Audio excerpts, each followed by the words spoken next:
It's official, Kathleen Kennedy is indeed stepping down from Star Wars. Moving forward, Dave Filoni will act as President and Chief Creative Officer. I'm Dave Filoni, the President and Chief Creative Officer of Lucasfilm Limited. All right, so right now we are less than a week away from one of the most highly anticipated movies hitting theaters this year. And I'm thrilled to be joined by the stars and director of Star Wars, The Mandalorian and Grogu. 7 years later, Star Wars is back in theaters. I never dreamt that I would make a Star Wars movie like this. This feels different. I feel the energy. People are coming back to the movie theaters, which is wonderful. It's starting to build up. Not just our movie. A lot of movies are getting people excited. And I love movies, so that's great to see. And it's also great to have Star Wars back in the movie theaters after close to 7 years. I had the chance to watch The Mandalorian and Grogu early. And now your name is finally in the title. How does that feel?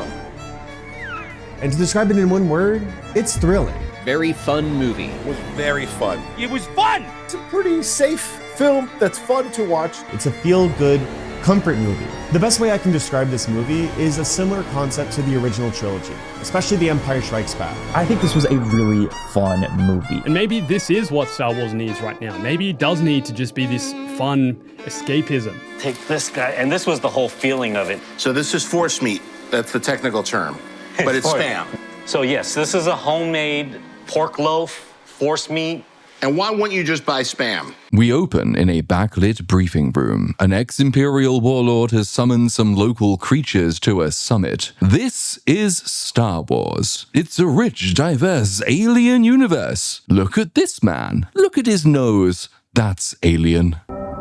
I think we can all agree that things were better under the Empire. Okay, strong opening pitch. Perhaps at last we'll get a good look at the chaos in the post-Endor timeline. You know, the 30 years of fascinating stuff Kathy threw on her bonfire of dreams. The Empire is in retreat, the New Republic struggling to hold the galaxy together.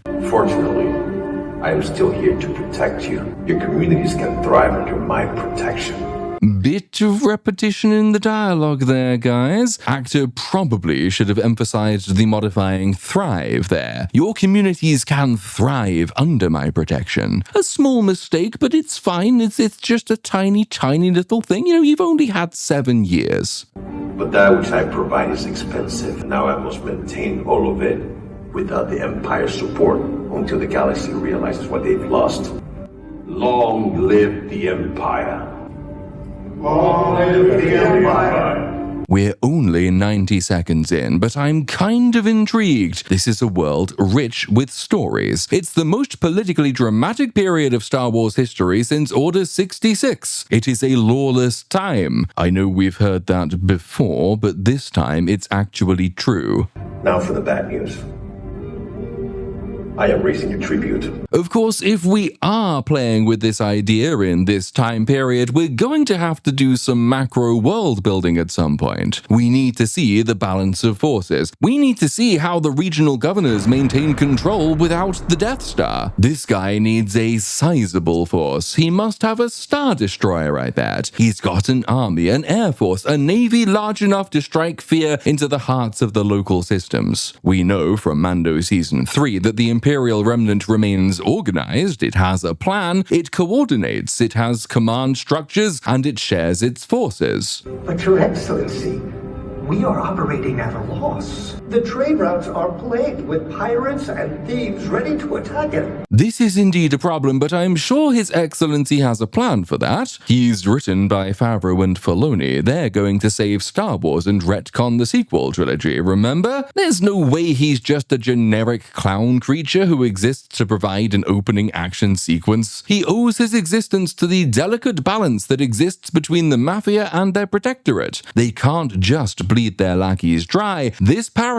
requires its host to live. Are you saying that my protection is lacking? That seems to be exactly what he's saying. I am saying that... Random acts of extreme violence to suppress totally sane and strategically rational questioning. Game theory, I think they call it. I love it.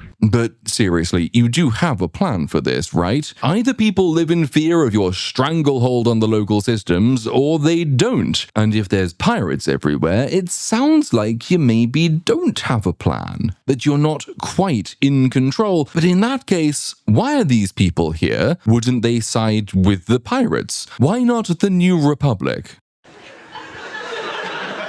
You ask a lot of questions. The silly questions. No, it's far too early for those. Favreau and Filoni, they have a plan. All will become clear. Clearly, this Imperial warlord has recently suffered a major defeat at the hand of his rivals, and we've joined him in a newly weakened position. That's why these vibrant alien creatures have been bold enough to object to his continued extortion. Yeah, I'm sure that's it. We'll get that explanation momentarily. Perhaps you should all go back to your townships and focus on solutions, not excuses. Okay, but it sounds like this is a you problem, my friend. They're losing money because you cannot protect their trade routes. I get that you have to keep them in line. A bit of discipline is important. But shouldn't you be reassuring them? You're part of the remnant, a high-ranking ex-Imperial. You've got Storm-ish troopers. You didn't rise to this position by being the loudest moron in the room. I'm the spy. The ability to speak does not make you intelligent.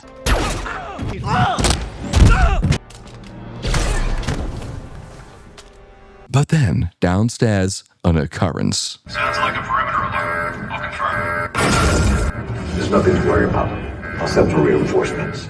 Nothing says it's fine, like summoning reinforcements to deal with an as yet unknown threat. Oh hey, it's a mouse droid. Remember the mouse droid? I remember. This one has cute little police lights and everything. It's a bit silly, but Star Wars droids have always been a bit silly. We're not going to talk about that droid bar in Mando Season 3. That was some weird fever dream. That never happened. They've always struck just the right balance of silly. The mouse droid provides our eyes, and look who it is. It's Mando. Mando's on the scene. Must be time for an action set piece, which means there's really not much time to do any more world-building work with this Imperial Remnant guy. I feel like we maybe missed a few opportunities there, but yeah, hey-ho, there's 2 hours of movie left.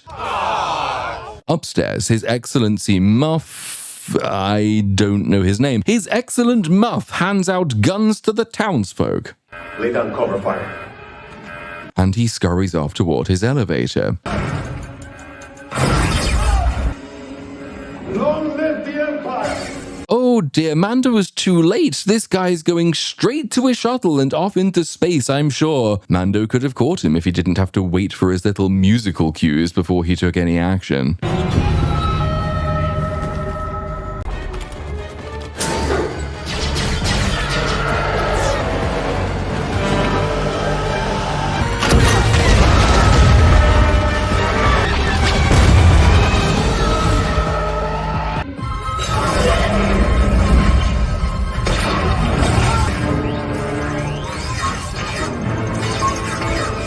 Fun fact, did you know that Stormtrooper armor protects against radiation, has basic life support systems, lets you breathe in a vacuum, dissipates energy and physical blows, and provides protection against extreme temperatures? Well, good for you, because the troopers, they sure don't. But wait, 1,000 toy stores ask, where is Grogu? Is he safe? Is he alright? Our sales, they're not looking so hot these days. We had to cancel Reva's child-killing lightsaber from the Obi-Wan show. We could really do with... Excellent. With The Mandalorian and Grogu in cinemas, we will have the finest sales figures in the galaxy. The toy stores will be overwhelmed. We seem to be made to suffer. It's our lot in life. But oh dear, Baby Yoda is in danger. That scout trooper can't see him?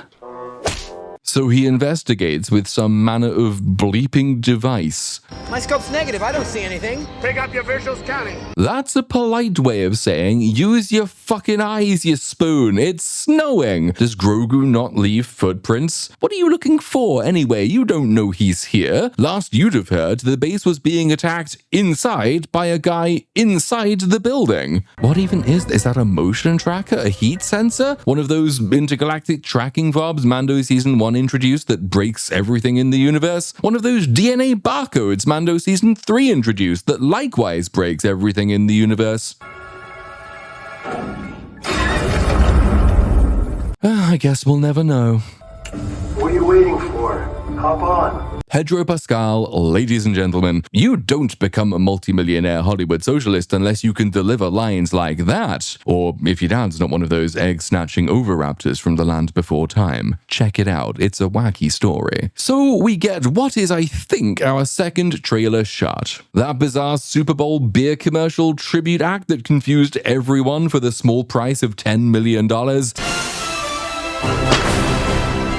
The journey never gets any easier. The bond just gets harder to break. You want to buy some death sticks? Sadly, that didn't make it into the movie. And now, a word from our sponsor. FreeCash is an app available worldwide across both Android and iOS that lets you get paid for playing games. You sign up on freecash.com, you select what sort of money you're looking to earn, how long you've got, and it'll tell you what's on offer. Ordinarily, I trust anything with free in the name about as much as I trust James Gunn's accounting, but unlike some people, I try to vet my sponsors. Think of FreeCash like a targeted advertising platform, where advertisers pay FreeCash to put their games in front of you, and FreeCash shares the money they get from the advertisers with the users. If you like the game, you and the advertiser both win. If you don't, oh well. FreeCash's 4.7 star rating on Trustpilot from nearly 300,000 reviews should let you know that this is not one of those promises that's too good to be true. All you need to do is sign up on freecash.com, enable app tracking if you're using the mobile version so it can track your progress, then play mobile games and earn money. FreeCash payouts can come via PayPal, Venmo, Google Play, Amazon or Apple gift cards, prepaid Visa cards, bank transfers, and in some cases even crypto if that's your thing. Scan the QR code on your screen or navigate to the link in my description to receive a $10 bonus on the first offer you start. And that's FreeCash. You're probably playing games anyway, might as well get paid for your time. Now, back to the video. Please stand by for further details. We return you now to your regularly scheduled program. Hang on. Off down the mountain we go. I don't know where Mando thinks he's going. Back to his ship, presumably, because he must surely know that his target surely went straight for his own shuttle to escape the planet. You'd have to be mad to do anything else. Oh my god, it's an AT-AT! Ah, remember the AT-AT? These ones are special AT-ATs. They're the ones from Rebels. It's why they look kinda lame. I mean, amazing. Dave Filoni's expert Star Wars knowledge of all the cartoons he made is coming in clutch once again. Dave has told the story of when he first met you and he interviewed with you about this job. I wanted to ask you if you had any recollections of what your first impressions of Dave Filoni is. I'm sure everyone here who works with Dave would love to hear it, if you can recall. I can't. Now, you do have to be a bit careful here, because AT-ATs are awesome and powerful and a symbol of relentless and almost unstoppable power that requires a tremendous amount of skill, luck, and cunning to bring down.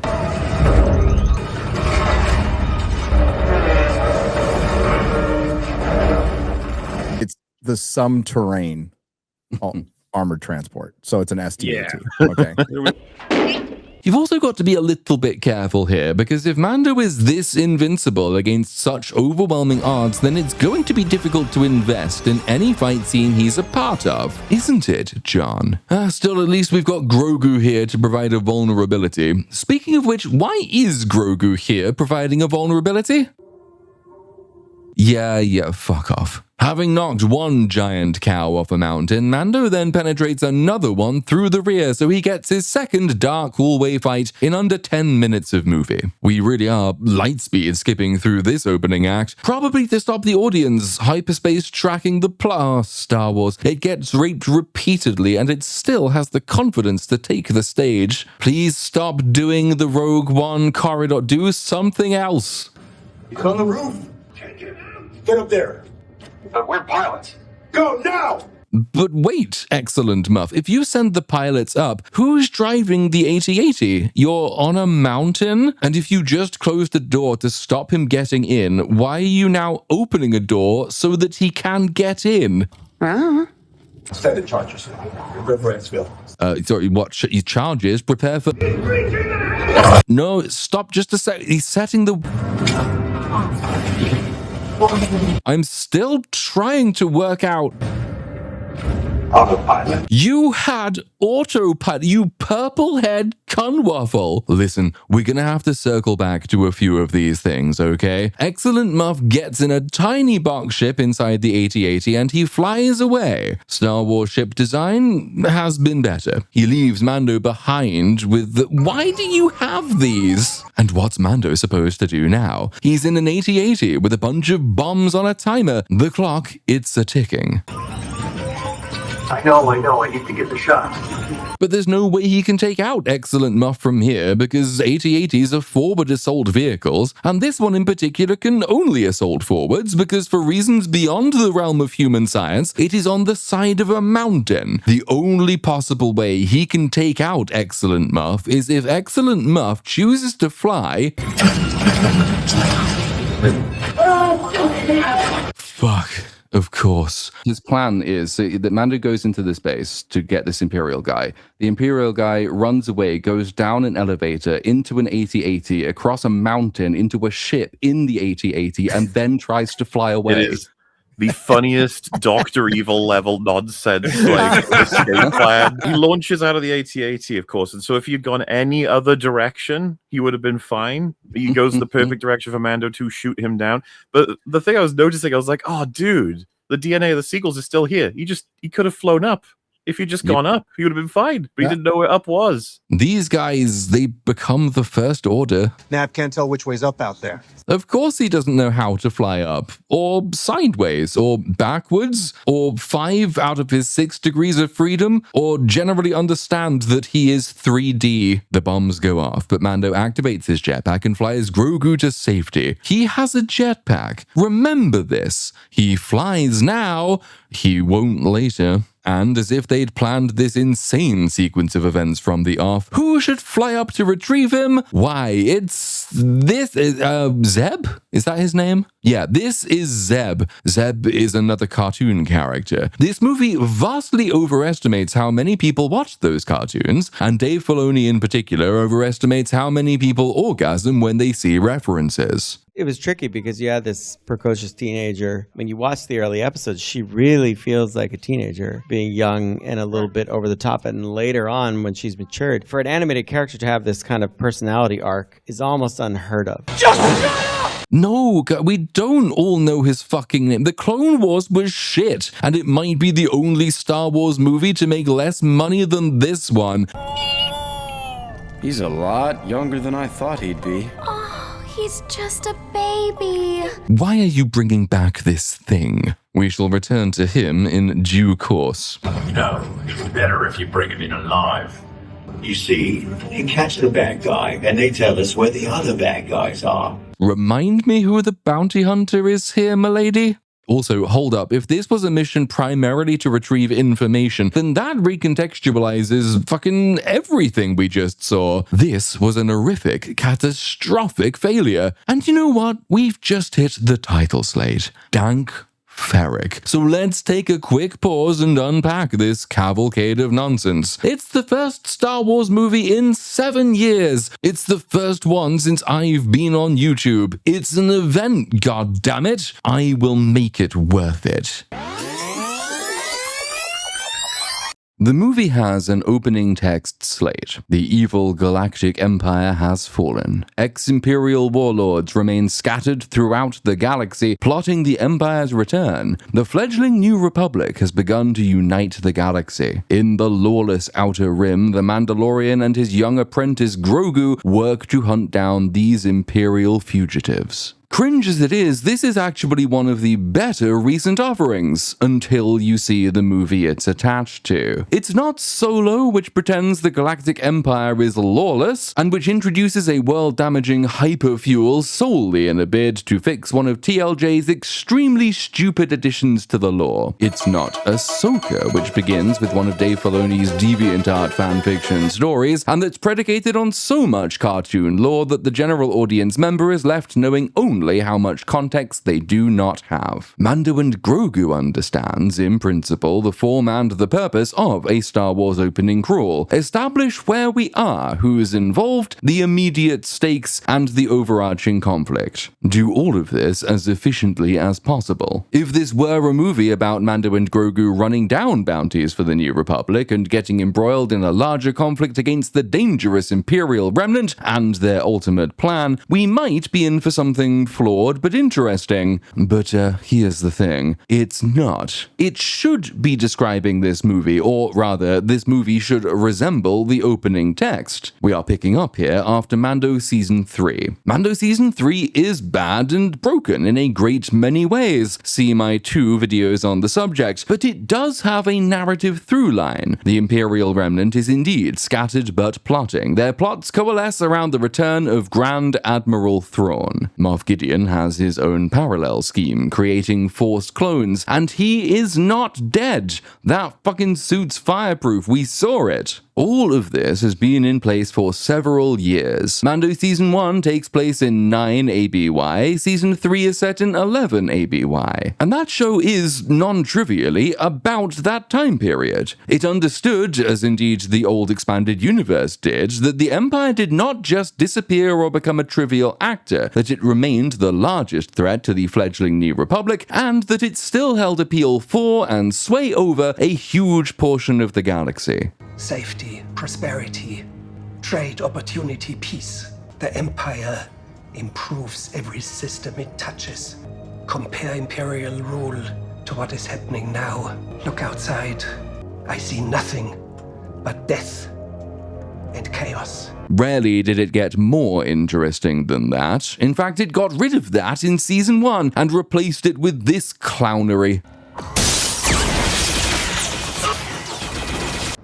You have something I want. But even absent the ideological appeal of Imperial rule, and notwithstanding that clownery, the idea that the Mandoverse story was about the Imperial remnant in a significant way helped give the impression, A, that there was a story with direction, B, that the proximate antagonist stood in direct continuity with the old enemy of the original trilogy, and C, that Grogu existed not just to be cute, but to be protected from that old enemy in new clothes. He was, however loosely, plot relevant. This all appealed in a way the show's ancillary, filler, and Monster of the Week villains did not. Where those were successful, like Season 1 Episode 4's The Sanctuary, in which Mando has to protect a small community from marauding raiders, it was largely because those raiders were framed within the wider context. The ATST falling into the hands of brigands is an extension of the Empire's collapse and of its retreat. Its power is now diffuse, less centralized, but its tools were equally capable of tyranny. Think, for a real parallel, the Taliban being generously gifted with an entire armored division when the United States ran away for no reason. Of course, the staging was nonsense, the writing was always quite bad. To preserve the ATST as a threat, Mando had to forget that he owned a starship, but the antagonist served as both a thread and an anchor, while the reason for being there, hiding Grogu from the forces out to capture him, preserved the link with the overarching story. The same strength and the same weakness in the writing applies to Moff Gideon in Seasons 2 and 3. Awfully written, but it was part of the story, and you understood what the stakes and the positions were supposed to be. Where the Mando TV show was least successful, like Season 3's Seaweed Pirate, the Jack Black and Lizzo episode. Look at him, he's heading for that small moon. I think I can get him before he gets there. He's almost in range. That's no moon. It's a space station. It's too big to be a space station. Or the entirety of the Book of Boba Fett. It's because the show severed its link with that broader story and opted for a villain of the week model in which the writing was at least as bad as the rest, without the redeeming sense of grand adventure. I'm not a little boy any longer, and you are an old man. I'm still faster than you. That may be, but I have armor. Let's find out. Neither the Hutts, the Pike Syndicate, nor Doc Brown's separatist sympathies were allowed to be anything, and the writers lacked the interest or ability to make them anything. The appeal of the show remained in its visual references, but those visual references lacked any coherence. They became their own reason to be. The Mandalorian devolved into mere key jangling. The Imperial Remnant carried a kind of epigenetic memory established by the original movies. The Mandalorian actually made them incomparably stupid, laughably incompetent, and generally did everything it could to neuter the threat that they posed. It's dangerous as fuck. Yes. I guess, yeah, they really want to go get... Oh, wow. Wow. Wow. Storm... Jesus, how did the Empire ever conquer anything? I know, right? Wow. But such is the power of that memory, the audience still associated the Empire with threat. The writers were, in essence, playing with somebody else's toys. It's not that you cannot turn the Hutts, the Pikes, or Doc Brown into an equivalent menace, but if you're not capable of adding to the Empire when you use it, something that, of all Disney Star Wars, only Andor has accomplished, then you're not capable of elevating any new toy to an equivalently prized position. The Seaweed Pirates were supposed to show the lawlessness in the Badlands between the New Republic and Imperial control, but they were retarded. Their sole ambition was taking a single small town, their reach wasn't felt anywhere else in the galaxy, they weren't conspiring or interacting with the series' main threat, and they were dispatched in a single episode. The Pikes represent a slightly different version of the same problem. Boba Fett himself was so wrecked by his own show that anything associated with it failed to register as serious. It's hard to devote any thought at all to the Pike Syndicate while Boba Fett is befriending and defending the Tuskens who raped Shmi to death. And then Doc Brown threatened to be too interesting in his episode, beginning a little speech designed to show how the New Republic was replicating the faults of its predecessors. But the meme is that the prequels were unpopular because of politics, and so he had to be zapped before he was allowed to add too much substance to the show. I didn't give up to the corrupt Republic, to the Empire, and I won't give up to you. I support democracy.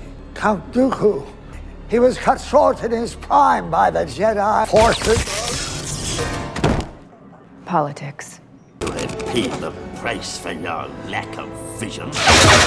If the opening text for this movie actually described this movie, we would still be complaining about it, but it's likely the movie would have been both more popular and also better. Incompetent as the Empire is in The Mandalorian, it is still the Empire. The audience would better understand it. It would provide a degree of structure to the plot, and it would represent an attempt, likely a bad one, but an attempt nonetheless, to tell and advance a story. The problem is that this movie is going to combine all the worst elements of the Mando TV show from which it is derived. Our first glimpse of the Empire here shows it to be mammothly stupid. It isn't well grounded. Excellent Moff talks as though the Empire has only recently fallen, as though this is the new development that explains his present actions. And those present actions pose two questions. Number one, why do any of these people pay any attention to him whatsoever? And number two, why the hell should the audience give a shit about him one way or another? He's dismissed as a bit. Every single thing he does is wrong. His threats are pointless. His power is not even an illusion. Why does he not have a shuttle at his base? Why are his AT-ATs traversing a mountain? Why is his evacuation ship in an AT-AT? How did he get from his elevator into the AT-AT? Why did he not immediately fly off on reaching the AT-AT? Why is there such a huge delay on his charges? Why does he fly in front of the AT-AT to escape? And given neither Mando nor the New Republic suffer at all from killing him, what was the point of him? He doesn't influence the plot in any way. Cut off the entire opening set piece piece, and the movie proceeds without need of amendment. It might even improve it, because at least we wouldn't have seen the Imperials being an irredeemable bunch of fucks. The thing that should be the ultimate threat in your film, the thing the opening text tells us is the ultimate threat in the film, is fundamentally unserious. We can discard it. It's not unheard of, but rarely do movies do so much work to damage their premise within their opening 5 minutes. And the movie does go on to discard it in favor of another of the Mandalorian's perennial faults, the dumb and pointless filler villain. This movie is not about the Imperial Remnant or its plotting. It is not about the New Republic and its struggle to control the galaxy. It is only circumstantially about Mando hunting down Imperial warlords and taking Grogu as his apprentice. It is, instead, about the Hutts. The twins from the Boba Fett show, and Rota the Hutt from the Clone Wars movie released almost 20 years ago. I was under the impression it was shit before now. Does anyone actually rate the Clone Wars movie? No. The Mandalorian in Grogu is then a Filoniism, of which there is much more to say. But anyone telling you it's bad because it's pointless is understating the problem. Already, after just the opening sequence, we have so many problems. Not only immediate problems with the way it was staged and the actions and thoughtlessness of everybody involved in it, but bigger problems of world building, of politics, and in the meta realm of the movie's entire reason for being. It's only going to get worse with what follows. Back to the plot we go. In the circumstances, I'd say the ability to tolerate this thing is irrelevant. Strap yourselves in.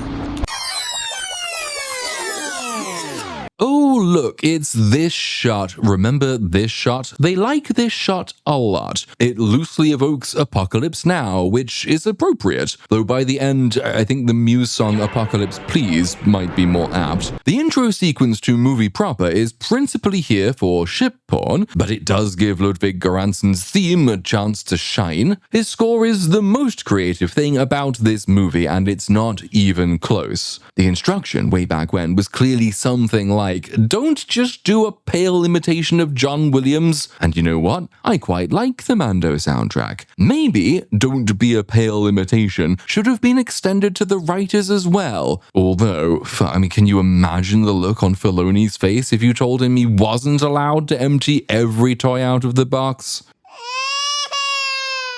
Now, there are many signs throughout this film that it is really supposed to be 3 mid-season episodes of the scrapped Mandalorian Season 4. It did, the priorities changed from what I had written as a Season 4 before the work stoppage, and that was pushed to the side and a new script had to be come up with. We came up with a new script for this together, so it has a different feel than a season of television. Liar! One of them is the fact that the pacing is mostly horrific. The opening was Rise of Skywalker speed, but now the movie proper has begun, we're going to spend long stretches walking between forgettable conversations. The opening credits montage here, it's 2 minutes long. I got a bad feeling about this. 2 minutes of ship porn and famous names on the screen in a bid to catch your interest. Neither the OT nor the prequels do this. Movies require extreme efficiency. You don't have much time and you should have a lot to do in what little time you have. TV is a bit different and streaming shows are extremely different. With streaming shows, you've got a huge budget guaranteed up front, and until recently, you had to do something catastrophically wrong to get cancelled before your pre-agreed second season finishes. The Mandalorian's appeal, at least in Season 1, was largely that it didn't have much of a plot. Countering the ugly, sadomasochistic, self-hating stink of the sequels, here was a show that enjoyed being where it was. The Star Wars galaxy is impossibly rich, and every frame of Mando Season 1 wanted to remind you of the fact. It was comfort food. Whatever you think of its quality, and even at its best, I think Mando was always quite bad on every other level, the response to Season 1 showed how easy Star Wars fans are, or were, to please. Hello?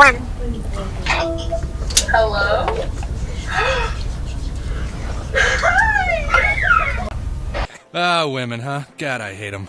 The Mandalorian show went off the rails when it tried to add more of a story, and it barely even pretended to be interested in its characters. But for that one brief run in 2019, all you had to do was put a cool Mandalorian bounty hunter in a variety of strange and familiar settings, and people remembered some of what they loved about this franchise. That, though, that ain't gonna wash in a movie. The nostalgia goggles have become worn with overuse. Grogu is about as fresh now as a 50-year-old Vegas hooker, and this is the first Star Wars movie for 7 years. Like a shark, franchise entertainment has to keep moving forward if it's going to stay alive. We need to know where Star Wars is going. What is the next big saga? What is the point of all this? So if it seems silly for me to write a mini essay in response to 2 minutes of filler, A, you've clearly never been to this channel before, and B, the fact it is 2 minutes of filler at the beginning of the movie is itself an extremely bad sign. This is paced already like the Mandalorian TV show, which was never more comfortable than when it was establishing nothing. We cannot afford to spend 2 minutes on this, but spent it we just have, and oh boy, was I right to be worried. We arrive at the end of it at what I think is the Adelphi base from the Mandalorian TV show. It's a local New Republic outpost. Precisely where it is local to is anybody's guess, and it's staffed by a misfit bunch of cartoon characters and pensioners. New Republic military recruitment is not at its best. Look, they even let the disabled fly their planes. You know, when I saw Dave Filoni in this movie with a stupid fucking hat and his dumb face. Do you know what his character's name is? Rags, do you know? Asshole McBloober Blob. No, I wish that would be better. It's worse. That would be funnier. It's worse than that. It's Trapper Wolf. Trapper Wolf. A wolf again with the fucking wolf. Trapper Wolf. Okay, I don't know why you're acting like asshole. that. Trapper Wolf is a super cool name. It's a badass name, actually. I think anybody with the name Trapper Wolf is so cool. And if you see them even briefly, you'd be like, wow, that guy's cool. That had to feel like the coolest thing ever to be an X-Wing pilot. I would die. I don't know. It was a stressful thing. It was. Really? I have this real thing against bringing down the quality of the show. I knew that if I don't do this, John's really going to give me a hard time, and so I thought, well, I'll tolerate doing it. And he gave me some lines on the spot, and his only directing was just be boring. And I'm like, I can crush that. Speaking of pensioners, here's one, and she doesn't give a shit. Messy. Very messy. Sigourney Weaver is here, and oh boy does she know it. I'm afraid I didn't know anything about the Mandalorian Grogu, but John just said, start watching this series, and I just fell in love. Liar! Her enthusiasm is infectious. It infests every single one of her lines. You're getting paid all right. And right now, this is what we need you to do. This one is stock, perfectly restored. Well, you missed out on them paying you a big bounty for their nephew. The problem is we need information. Without it, we're never going to get to the bottom of what the Empire's up to. Oh, shut the fuck. You don't give a shit. Finding out what the Empire is up to absolutely should be the story of this movie, but it's not. You know it's not, I know it's not, and the poor unsuspecting audience will soon discover that it's not. Did you guys ever, in the writing process, think about connecting this to, like, Ahsoka or other Star Wars stuff that is in the works, or was it always thought of as like a solo adventure? The good thing with Star Wars is the fans are so perceptive that you don't have to have a heavy hand, but you have to make sure it's consistent and thought through. And fortunately, Dave being a writer of this and deep in it, and Ahsoka filmed right after this, all of it informed one another. Lies, deceit, creating mistrust are his ways now. The big brains at Disney Lucasfilm have decided that what the Empire is up to is a subject best reserved for season 2 of the Ahsoka show that nobody is going to watch. These are unfortunate, but acceptable losses. The one that's just been delayed into next year. In the grand scheme of things, one might even call this first match with Tano a success. The actual subject of this period of galactic history, the hook, the line, and the sinker. The most interesting part of the story, we're not allowed to do that in this movie. This movie's job, the first Star Wars movie in 7 years, is to not advance the story. Just give me time. I'll take out every bad guy in your deck of cards.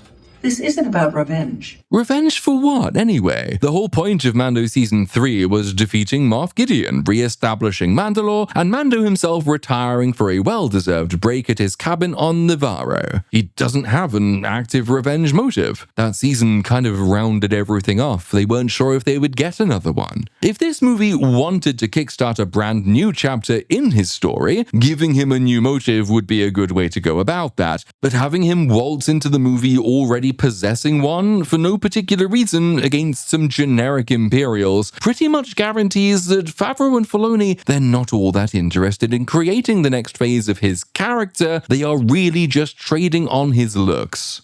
It's about preventing another war and protecting everything the rebellion fought for. Lol, go fuck yourself. Mando asks if he's not getting paid, given that he was an idiot and he killed Excellent Muff. And the answer probably should be no. You're getting paid, all right. Come with me. But, of course he is. Look, it's the Razor. Remember the Razor Crest? Mando's Razor Crest got blown up in Season 2, and as far as I was aware, the only people who either knew or cared were Mando himself, Boba Fett, Moff Gideon, Grogu, and this sandy Jawa fucker. Dated a Jawa for a while. They're quite furry. Very furry.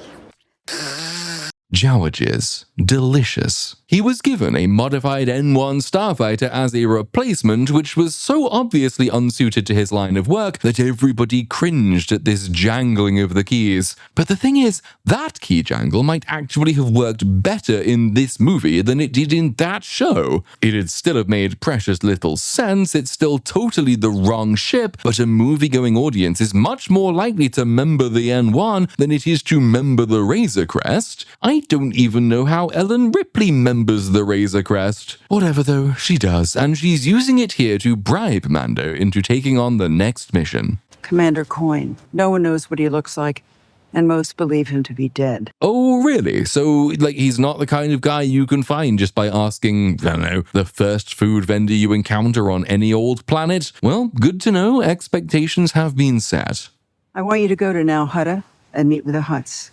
They've agreed to lead us to him. Wait, I thought you just said nobody knows what he looks like and most believe him to be dead. Mando asks why the Hutts would do such a thing, and General Ripley tells him that the Hutts' nephew is being held by another cartel in the Outer Rim. They need a professional to get him out quickly and quietly. So let's try and get all of this straight. The Hutts know where Commander Coin is. The Hutts will give this information to the New Republic, in exchange for the New Republic hiring a bounty hunter to visit the Hutts, so the Hutts can tell him that their nephew is being held by another clan in the Outer Rim, so he, on behalf of the Hutts and on behalf of the New Republic, can go and rescue said nephew and bring him back for the Hutts in exchange for the location of Commander Coin, which he can then go and give to the New Republic. This deal is getting worse all the time. I'm not actually sure I'm going to have any of that, to be honest. And more importantly, nobody in this scene should be having it either. It seems like obvious bullshit. The Hutts are one of the most powerful crime cartels in the galaxy. They have access to their own bounty hunters. They are ruthless with other people and they are ruthless with each other. If they wanted to get their nephew back, they have all the resources they would need to do that themselves. Involving the New Republic in this way, this seems fishy to me. Pretty sure there's an almighty great fish at the end of that giant pole.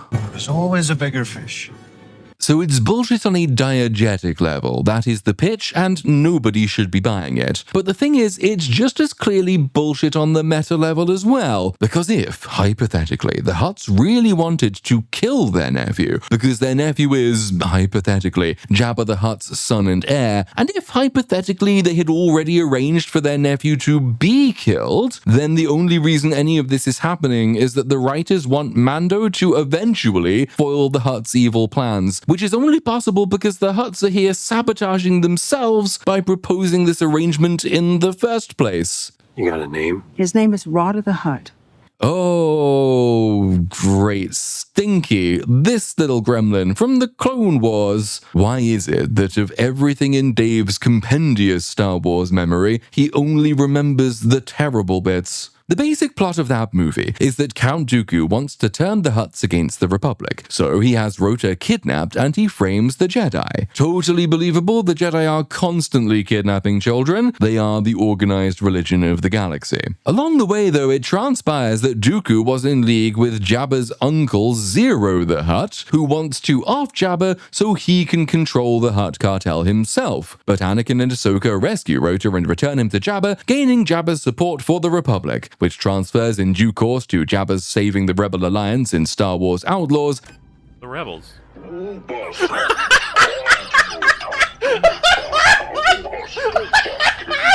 Which in turn means that Leia murdered a hero of the rebellion. As if Jabba the Hutt would give a fuck about you. What? And all of that was so good, according to Dave Filoni, that we're stealing around half of it for the plot of this movie. Star Wars, it's so back. I don't work for gangsters anymore. You work for us. And right now, this is what we need you to do. We will never learn why Mando is the best, never mind the only man for this job, but he really wants his new Razor Crest, so he says yes. I didn't say yes. I didn't say no either.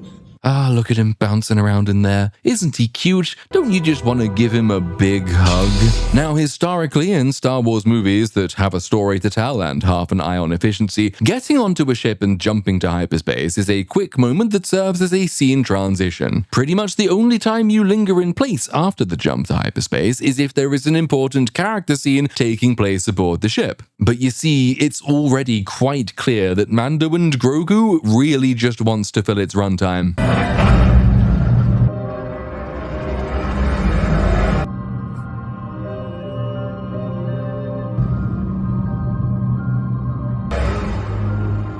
3 seasons of TV and the 2 main characters have nothing to speak about. One of them can't even fucking talk. I will give you a choice. If you choose the armor, you'll return to your friend, the Mandalorian. However, you will be giving into attachment to those that you love, and forsaking the way of the Jedi. But if you choose the lightsaber, you will be the first student in my academy, and I will train you to be a great Jedi.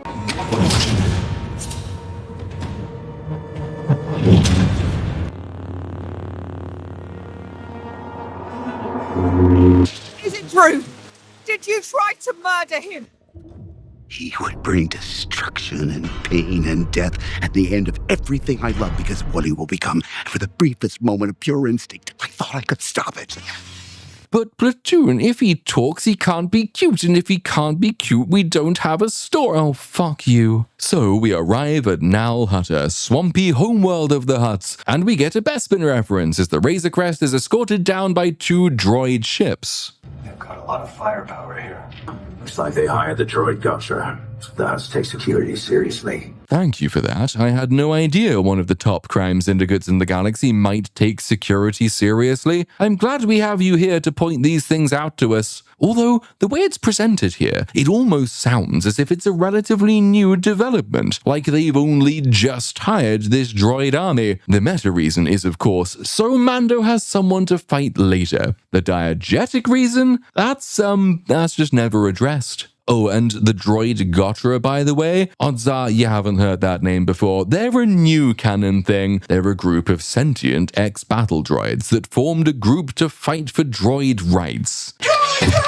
And other such galactofaggotry. Not the worst thing to be added to new canon, admittedly. The story collection A Certain Point of View has it that the trash compactor creature was religious and trying to baptize Luke Skywalker, and the mouse droid that Chewie scares on the Death Star, that had been sent to fetch TK-421 to Tarkin's office, because Tarkin and TK-421, they were gay lovers. You may fire when ready. Ooh, it's not important that you know that information. It's not going to come up. It's not going to impact the plot in any way, but I know it, so I figured I'd inflict my knowledge on you as well. You are welcome. Also, remember how Show Mando had a huge grudge against droids on account of the fact that they wiped out his home and led to him getting taken in by the Mandalorians? Yeah, that doesn't make it into this film either. Our first look at Nal Hutta is underwhelming. Granted, the Hutts do most of their off-world business from Nar Shaddaa, the planet's biggest moon. Nar Shaddaa is like Hong Kong and Nal Hutta is China, which I guess makes the actually, I promise this wasn't going to be racist when I started, but it's just a bit too small. It's popped up once or twice in other projects, I think. Inevitably, they've gone with the Clone Wars rendition of the planet, and while it does make a lot of sense for Hutt architecture to be predominantly ground level, they probably struggle with stairs, it just looks too underdeveloped to be the home of the galaxy's premier crime cartel. It's got a bit of the Predator Badlands problem is what I'm saying. That movie expects you to believe that a species capable of interstellar flight lives in small shacks made of bones and tarpaulin. Mando goes for another long walk past a small army of droids and enters the palace. Then he goes for another long walk through the palace, and he shares the most basic bitch information with Grogu that you wonder why they even bothered writing it. Dogs have been the head of criminal enterprises for thousands of years.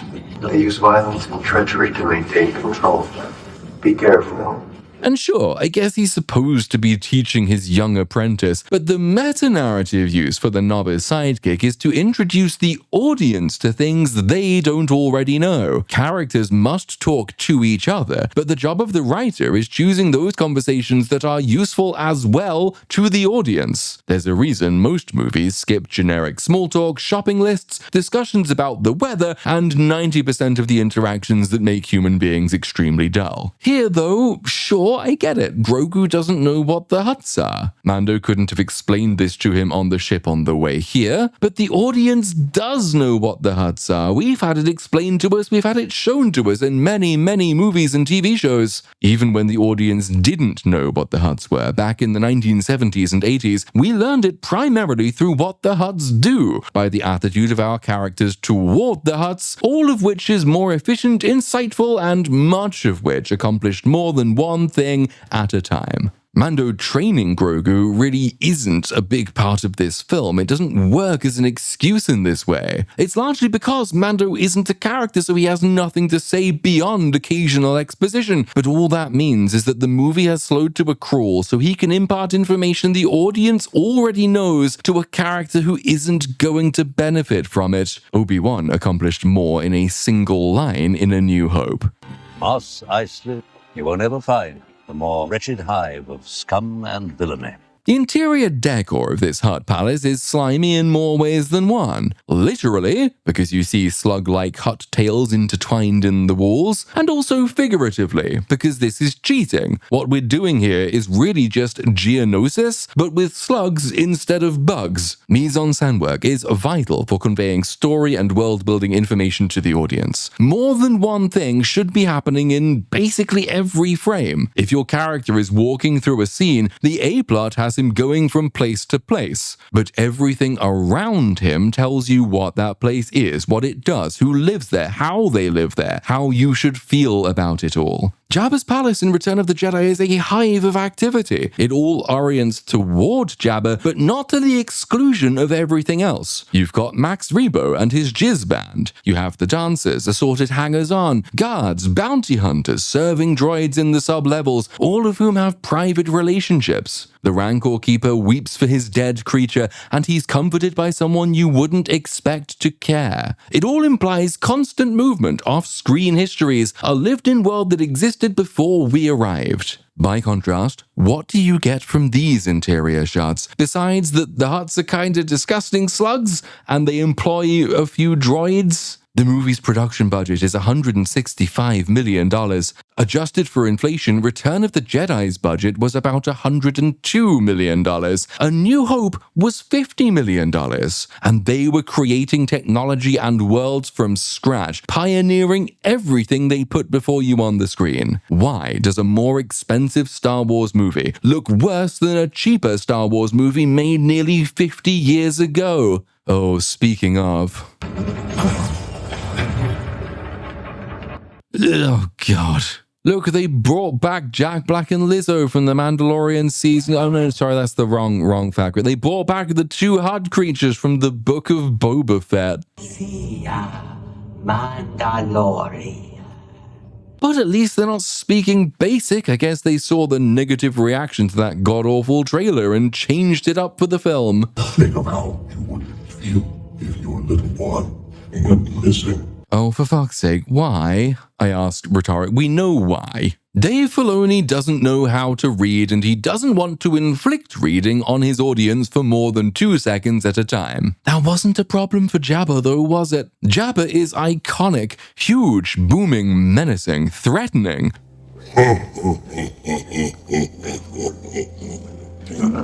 And again, aided by the fact more than one thing was happening at a time. 3PO wasn't just translating for him, there was a conflict of schemes going on. Both Jabba and Luke were working independently toward their respective contingency plans. They were mostly talking past each other, and 3PO, the go-between, was torn between two masters. Whatever you think about how that scene in Return of the Jedi is actually staged, and believe me, the more you think about it, the less Luke's plan in particular makes sense, the scene itself is still captivating because the audience, unusually, has the villain's meta-knowledge, but is totally ignorant of the hero's plans to counter it. Here, though, well, there's no wonder Dave didn't want people having to read subtitles in this scene for too long because you gain nothing from them. The Hutts have nothing to say. The Hutties section basically translates to, yes, our poor nephew has been kidnapped. He fell into the wrong hands. We are heartbroken.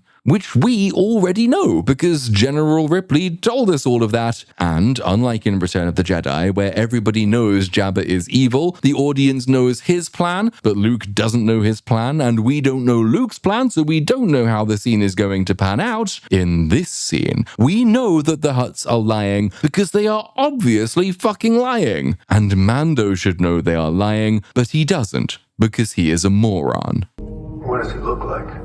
Do you have an image? You've been living and breathing Mandalorian and Grogu for so many years now. Yes. Does this movie feel kind of like a metaphorical close to this chapter?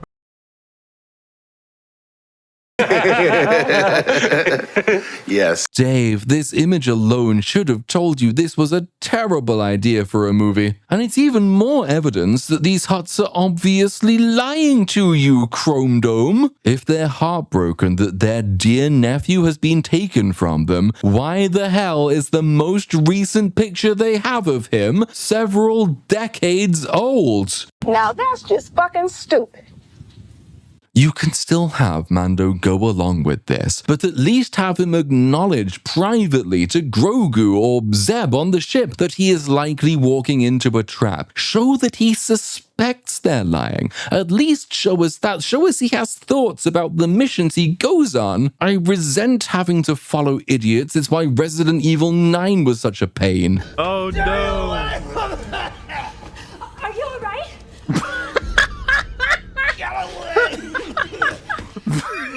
Gracie is not all right. Okay, I'll rescue your nephew. Where is he being held? One of the moons of Shikari, they say. This whole meeting could have been a fucking email. The only piece of new information we got, and that has taken probably somewhere on the order of 5 minutes out of the movie, may even be slightly longer than that. The only new information we got from any of that is Shikari. They could have just told that to Ellen Ripley, and she could have told that to Mando with everything else she told him, and we could have gone straight there. But then the movie would be shorter, and we're running out of story material already. So off they go. You are operating outside the jurisdiction of the New Republic. If things get messy, I can't call it an X-Wing strike. What's the point of forming a new republic if you don't get the right to launch missiles at random foreign countries? Luthen didn't die for this. But hey, we've established that the New Republic will not launch risky military adventures against non-aligned worlds. That is an important piece of information that I am in no way stressing for a reason. Mando puts Grogu's armor on him. But not so tight that it restricts your movement. Got it?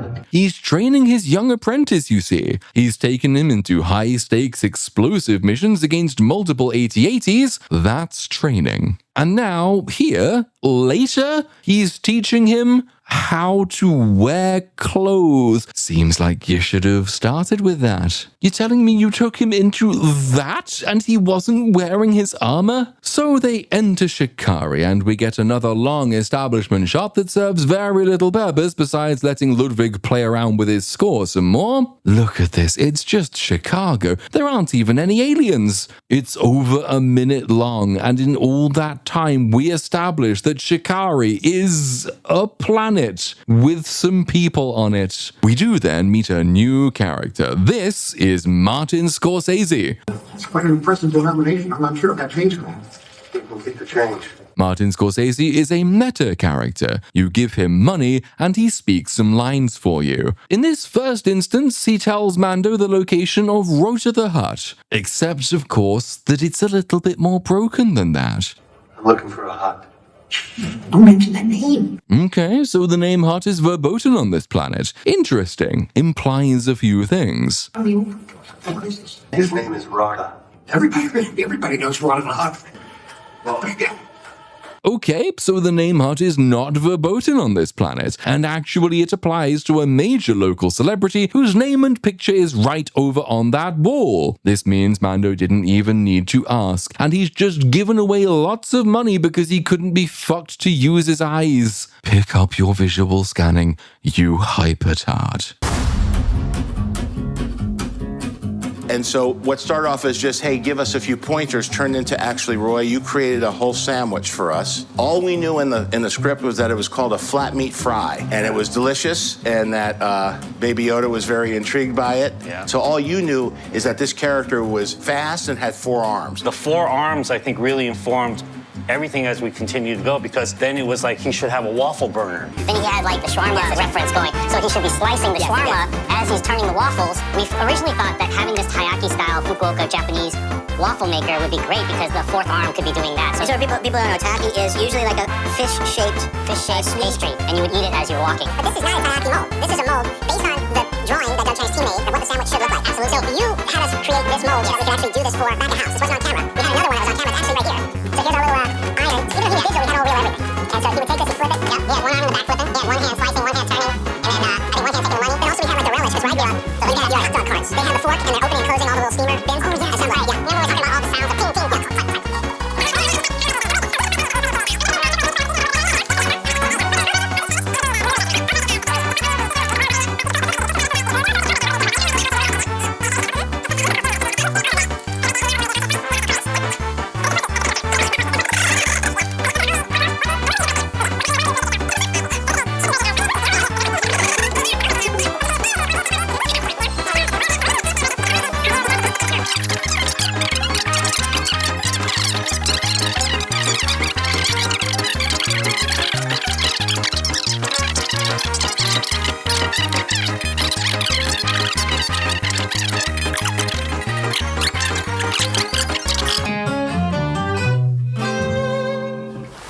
May the Force be with you. The Force meat be with you. May the Force meat be with you. May the Force meat be with you. In the local gladiator arena, we find Rota the Hutt all grown up. Ever imagined a hut with pecs and abs? No? How nice for you. This movie, on the other hand, has degenerated beyond all sense. Another thing you will likely never have imagined, because it's just too silly in concept, is how a hut would fare as a gladiator. It's too silly in concept because it's too samey in concept. Alien should be at least a little bit alien. The clue is in the name. Different species have different traits, begetting different strengths and weaknesses, which in turn can dictate their entire character. You don't look at Jabba the Hutt and think, damn, I imagine he fought his way to the top in a series of grueling physical challenges. No, you imagine him getting to the top through trickery, skullduggery, manipulation, spending the right currency on the right heavies to do his dirty work for him. A Hutt doing this That is not imaginative. That is a lack of imagination. You're not obeying the implied limits of Hutt physiology. That's a sentence now. You're overwriting them so you can justify the sort of thing you've seen in a dozen other movies. And you force yourself automatically to cast an intelligence debuff on any combatant facing the Hutt, because he has no range and he has no speed. So the only way he can get you is if you run directly into him, like this. Just keep your distance, you useless fucking bellsprout. After the fight, Mando goes to pay Rota a visit. I'm here to rescue you. What makes you think I need rescuing?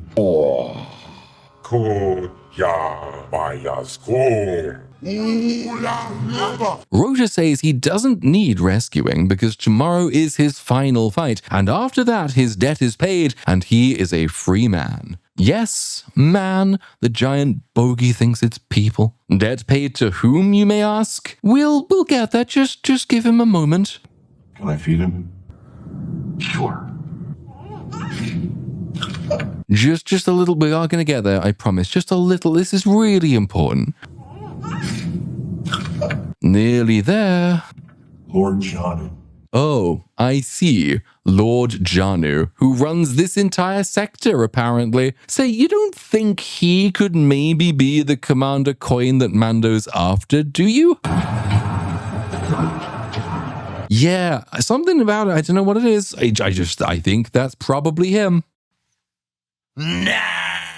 He's an extremely public figure, so no wonder nobody could find him. Back to Rota, though. Do you get the sense that maybe just perhaps Jeremy Allen White wasn't totally invested in this performance? He treats me well. Not only will my debt be paid, but I'll be rich by the solstice.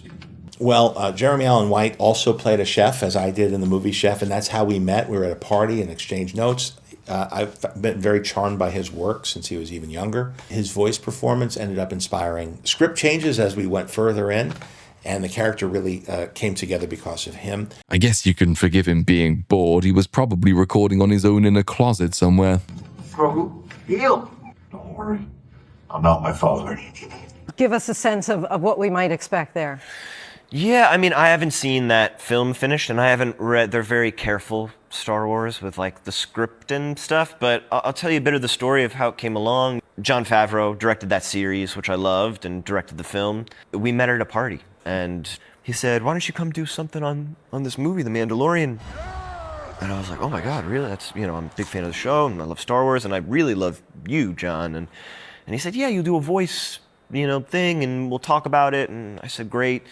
And, I came in, they hadn't shot anything yet, and they only send me the kind of words that I have. And I'm playing, Rata the Hutt, relation to Jabba the Hutt. But I didn't know very much about it because I didn't read the whole script, and I read a couple words. He said, "Great job, we'll see you again in 6 months or a year," pretty much after we shoot some of the movie. And over that year, I think the part grew, and now I'm kind of surprised that, I think I'm a bigger part of this film and this massive, franchise with Pedro Pascal, who's so great, and Sigourney Weaver's in the film. She's, an all-time. So I came back in and I read more and I read more and I read more. So I'm really excited to see that. And his entire job is just stating basic character motivations over and over and over again. You know how hard it is to be your own man when your father is Jabba the Hutt? They wrote that, and they put that in their movie. And the thing is, this is all he is. This movie really is 3 mid-season Mandalorian scripts smushed together, and it has all the content you would expect from such an endeavor. Rota is not going to develop in any meaningful way. We've established here that he's nice to Grogu, and this is Mandalorian code for good character. Baby Yoda has become an ambassador for Star Wars. Into exile. I must go. Failed. I have. The Mandalorian writer's room thinks putting one vaguely recognizable person on screen for a few minutes justifies them taking an early lunch because they've basically done their job. Hey, remember the bad guys? Remember the Imperial Remnant? Remember how they're plotting to restore the Empire? Well, we're a quarter of the way into the movie now. Probably time we got back to that. You see them cheering for me out there? It's the first time I'm not living in a shadow. That's why I fight in pits. Thank you for telling us that outright. It would have been such a pain if we'd had to discover it through your actions and emotions. And that's that for now. Rota goes back to his massage. He doesn't want to be rescued. And as far as Mando knows, he is a free man tomorrow anyway. Because as yet, he has no reason to suspect that that fight might be rigged. He could just go to a hotel and sleep the rest of the night away. He doesn't actually need to go and find Lord Janu at this point. He can just wait till tomorrow when the Hutt inevitably wins the fight, as far as he knows. Take him back to Nal Hutta, get the location of Coin. There isn't much reason for him to do anything else, but instead, he goes back to Martin Scorsese, inserts a few more coins up his saggy sphincter, and gets him to open up about Lord Janu, who is definitely not Commander Coin. I just want to know where I can find Lord Janu. Stop saying it. Why is he on a poster as well? We learn that Martin Scorsese is scared of Lord Janu because he pays him protection. Lord Janu, who is in charge of several moons, doesn't forget to extort the little guy running his burger van. This is almost the opposite problem of excellent Muff from the beginning of the movie. He wasn't shown to be powerful enough to have the control he had over the bigger guys in his system. Lord Janu, by contrast, is so powerful, it's a tiny bit unbelievable that he'd be so concerned with tiny street food vendors. And that's before we get to the how question. How is he so powerful, given his not very secret identity requires that he not have any visible ties to the Empire, even though, as per the beginning of the movie, these minor warlords have their power precisely because they have Imperial connections and resources. Without his army, his navy, his capital ship, why is Lord Janu so great? Mando asks Martin Scorsese where he pays his protection money. Sometimes I go to the salt bar under Corcoran Station, and then there's other places too you go to. We're going to proceed as though he didn't just say sometimes other places. Mando has read the script, you see, so he knows that the one place Martin Scorsese attached a noun to is the place to go, not any of the other places he might have had to go. So off he goes, for another obnoxiously long walk to the Salt Bar, in which he finds a bar, animals in cages, and Satan. He asks Satan to see Lord Janu, and we're doing cliché bar scene now, so everybody goes quiet, and the obvious heavies stand up menacingly. I'm not here to buy salt. We don't sell salt. It's on the ration. I'm sorry? You live in a galaxy. There are planets made of salt. Idiot. Why the fuck would salt be rationed, and why does the audience need to know that salt is rationed, given it has no bearing whatsoever on the story? A man who looks suspiciously like Batroc from The Winter Soldier ominously closes the doors, and the inevitable fight occurs. It only took us about 5 minutes to get to it, in which we learned that salt is rationed here, and nothing else. There's basically nothing of note in the fight scene itself, except that Mando has made it clear to all concerned that Grogu is valuable to him. Grogu is vulnerable and available. I now regret that choice of words. But not one of these supposedly rough and ready goons even tries to grab him for leverage. It seems you earned your salt today. Oh, come on. You're not telling me salt has been rationed for so long that that has become an idiom. I'm Jed. Oh, good. I thought you might have been somebody else. Even the door is wasting my time. Close faster. Here. Choose one. Salt is of no value to me where I'm from. Why the fuck are we talking about salt? It's coarse and rough and irritating.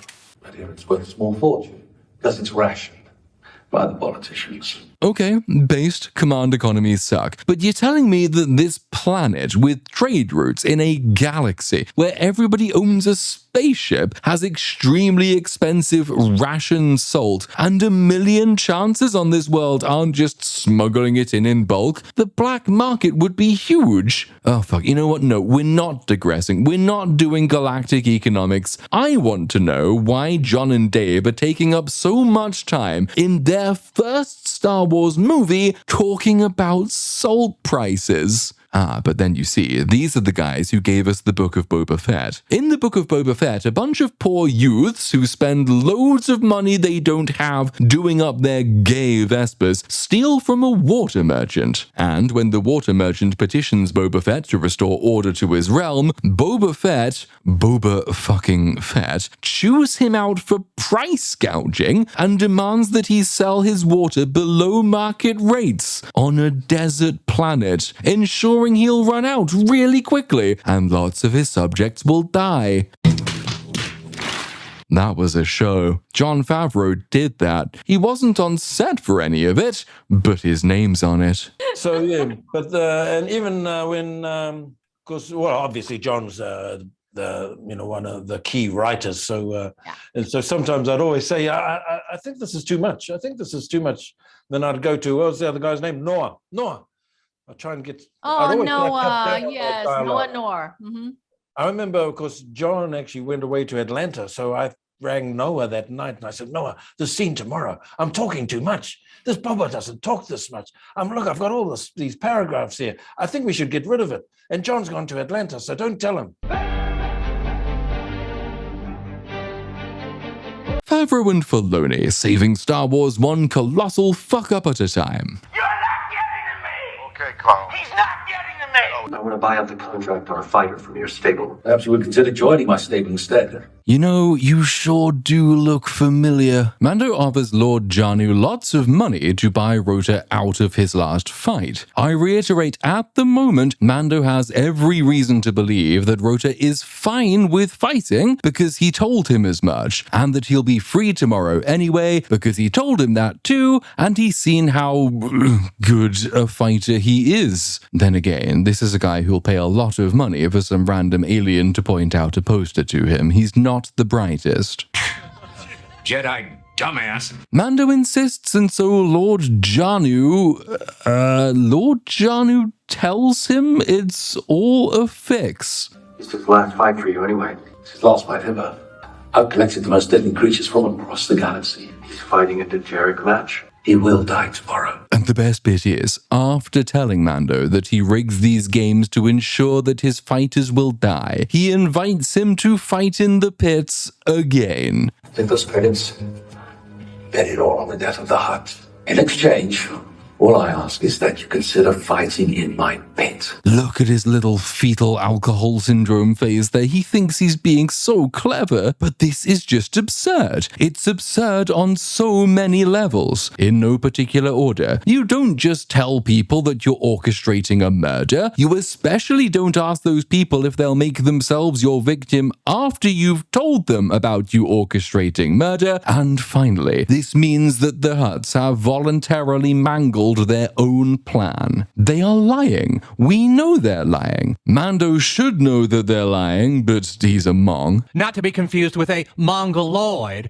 like the actor Nicolas Cage. They don't want to rescue Rota, they want to kill Rota, because Rota is Jabba's heir and therefore a threat to their mission. They have a relationship with Lord Janu. We know that because they know where Coin is, and we know Coin is Janu because Dave Filoni has all the subtlety of an Indian man flirting in your DMs. Coin already plans to kill Rota. If Mando weren't here, Rota would die tomorrow. This is what the Hutts want. And to facilitate it, they have recruited the Mandalorian to try and stop it for no fucking reason. It's like calling the police to report a bank heist that you are orchestrating. You do get the sense that Favreau and Filoni think they're being clever here. I think that they think that they've had Janu bait Mando into trying to rescue Rota so Mando can get captured. But A, absolutely everything can and will go wrong. B, both the Hutts and Janu stand to lose much, much more than they gain when everything goes inevitably wrong. And C, we have absolutely no idea why they would want to jeopardize the entire Hutt cartel and Janu's local fiefdom and the security of the entire Imperial remnant just to get Mando. Mando's never even met these Hutts. He's never interacted with them. He has no relationship with them. You ever cross his path?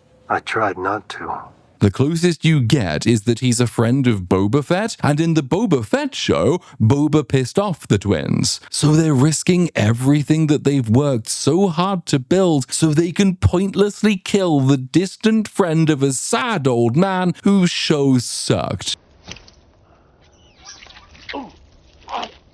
They should more cover. Our little misunderstanding out there. It's salt. Fuck off. Okay, look, I don't want to entertain another value of salt conversation, but god damn it, if that shit is valuable, you could have used that. Bribed guards, bought weapons, hired a bounty hunter who can use a venomous bug to kill your target like Jango Fett before you. You just got done talking to a midget director about how poor he is and how he's struggling to support his family. Give it to Martin Scorsese. Don't give it to Satan. They go for another obnoxiously long walking sequence that poor Hedwig does his best to make sound interesting. Mando sends Grogu up to hack open a door. He can do that in this. Later he's going to struggle with the concept of buttons. And this gets him in to see Rota a second time. But Rota doesn't want to play ball. That's a phrase he'd probably use too, because, you know, he's such a wacky alien. When I first started fighting, the people all booed me. Then I won and became a champion. They slowly began to cheer. I don't want to be anything like my father. I'm my own man, and I'm not afraid to fight for what I have, to earn it. Listen to this shit. We've had this conversation. He said all of this. We're 40 minutes into the movie. How are we repeating dialogue? This is not Oblivion. This is not Star Wars Outlaws. You guys are paid to write. You know how hard I work for this shit? Rota has had enough of Mando's stupidity, and so he summons the guards, and this causes the room to flood with gas. But that is an extremely stupid thing to do. There are 3 creatures in this room, and they are using gas to capture the only one that's wearing a helmet. Helmets have life support systems. They're airtight. Mandalorians can fucking fly through space wearing their helmets. This gas should knock out Rota and Grogu, but for reasons you can only find if you fly 15 light years through Dave Filoni's empty skull, it only knocks out Mando. Mando wakes up in a cage next to the arena. They've left him in his armor. They've left him all of his weapons, which he does not pick up. They've left him with his jetpack, which he will not use. He walks out into the arena and he faces Rota totally unarmed, if you don't count all the weapons in his armor that he's forgotten about.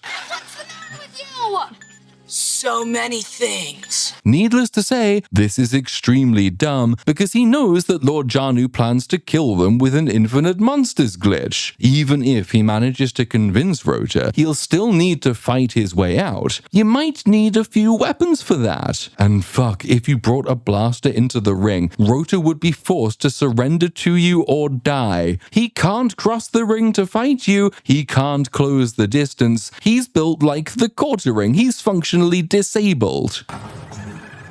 Look at him. He's mocking you. He's not in a cage. Star Wars is in a cage. He's put it there. As with the last guy, Mando voluntarily stays in Rota's melee range so they can pretend they have a fight scene. Here we had almost 3 years. We got to figure out what the physics of a hut would be in battle. John, it took 2 seconds to work out that was a shit idea. Eventually, Mando grabs a sword, he gets on Rota's back and he holds it to what is theoretically his throat, but Rota is like the fat kid at school who's figured out he can win every fight by just falling on his opponents. He's gonna get picked for inter-house rugby next because although he can't really move, all the other kids just bounce off him. Mando gets up and immediately gets at Rota's throat again, proving that for all of his training, Rota is quite a shit fighter. But then Mando yields, so Rota wins by a technicality, and Mando turns to Lord Janu as though he actually expects this to work, even though he has been explicitly told that it will not.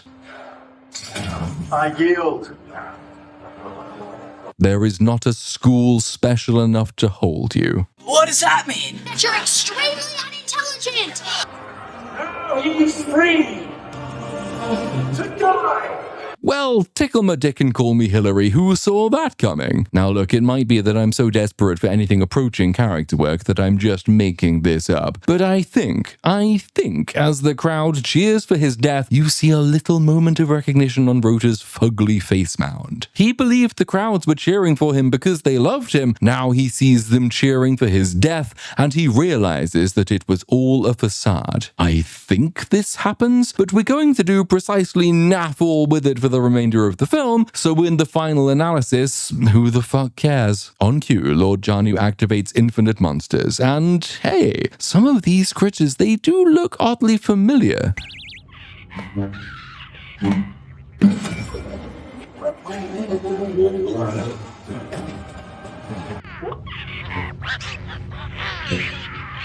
It's like playing with a big Star Wars toy set.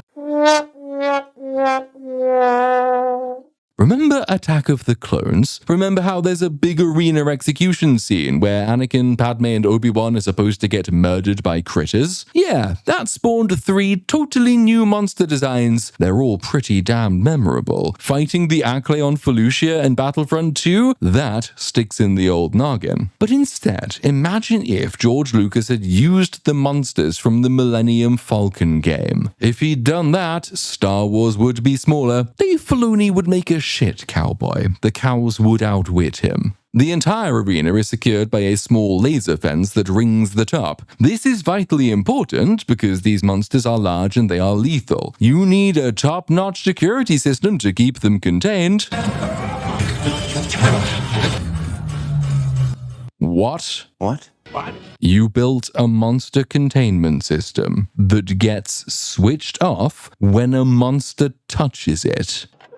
Chaos ensues. Mando rescues Grogu, who cannot possibly have rescued himself because he can only use his Force abilities in cutscenes. The monsters escape and they start ravaging the streets, and this is all played for a laugh. But here's the thing, guys. The representative character for this world isn't Lord Janu, it's fucking Martin Scorsese. It's the nice poor little guy who's just trying to make ends meet for his family. All these people, they live under the tyrannical rule of an imperial warlord. Even the ones in the arena, they didn't know that game was rigged. They thought they were watching a legitimate legal sport. But the people outside, they've done nothing wrong. This should be horrifying. This should be dreadful. Mando should be genuinely torn between pursuing his target and saving these innocent people. Oh, but Mando isn't a character and these guys are hacks, so laugh, laugh, laugh at the massacre. Isn't it funny? Sorry, man, no, I can't go back. Oh, no, no, no, no. This protracted absurdity is brought to an abrupt end when Zeb flies the Razor Crest up to intercept, and Rota just immediately surrenders. His passionate want to never go back to his murderous family is overpowered by the momentary inconvenience of a cartoon character saying hello. Hey, you got me. Can't believe a guy for trying. You didn't try very fucking hard, mate. Just a few minutes ago, you were facing down dozens of evil nasties. I know Dave thinks his Rebels creatures have all the aura, but nobody else thinks that, well, except cartoon fans, but they're not people. Rota captured, they all exit Shikari. It's not safe to keep you chained up. Why is it not safe to leave him chained up? That seems perfectly safe to me as long as he's got a safe word. That was Jabba's mistake. If I unlock you, can we agree to no funny stuff? No, it is obviously not safe to unlock him. The guy was prepared to play a GTA 6 demo rather than go home to his family. He did this after promising you he was finding you a ride. You have every reason to believe that Rota is playing docile to trick you. They've always been cruel to me.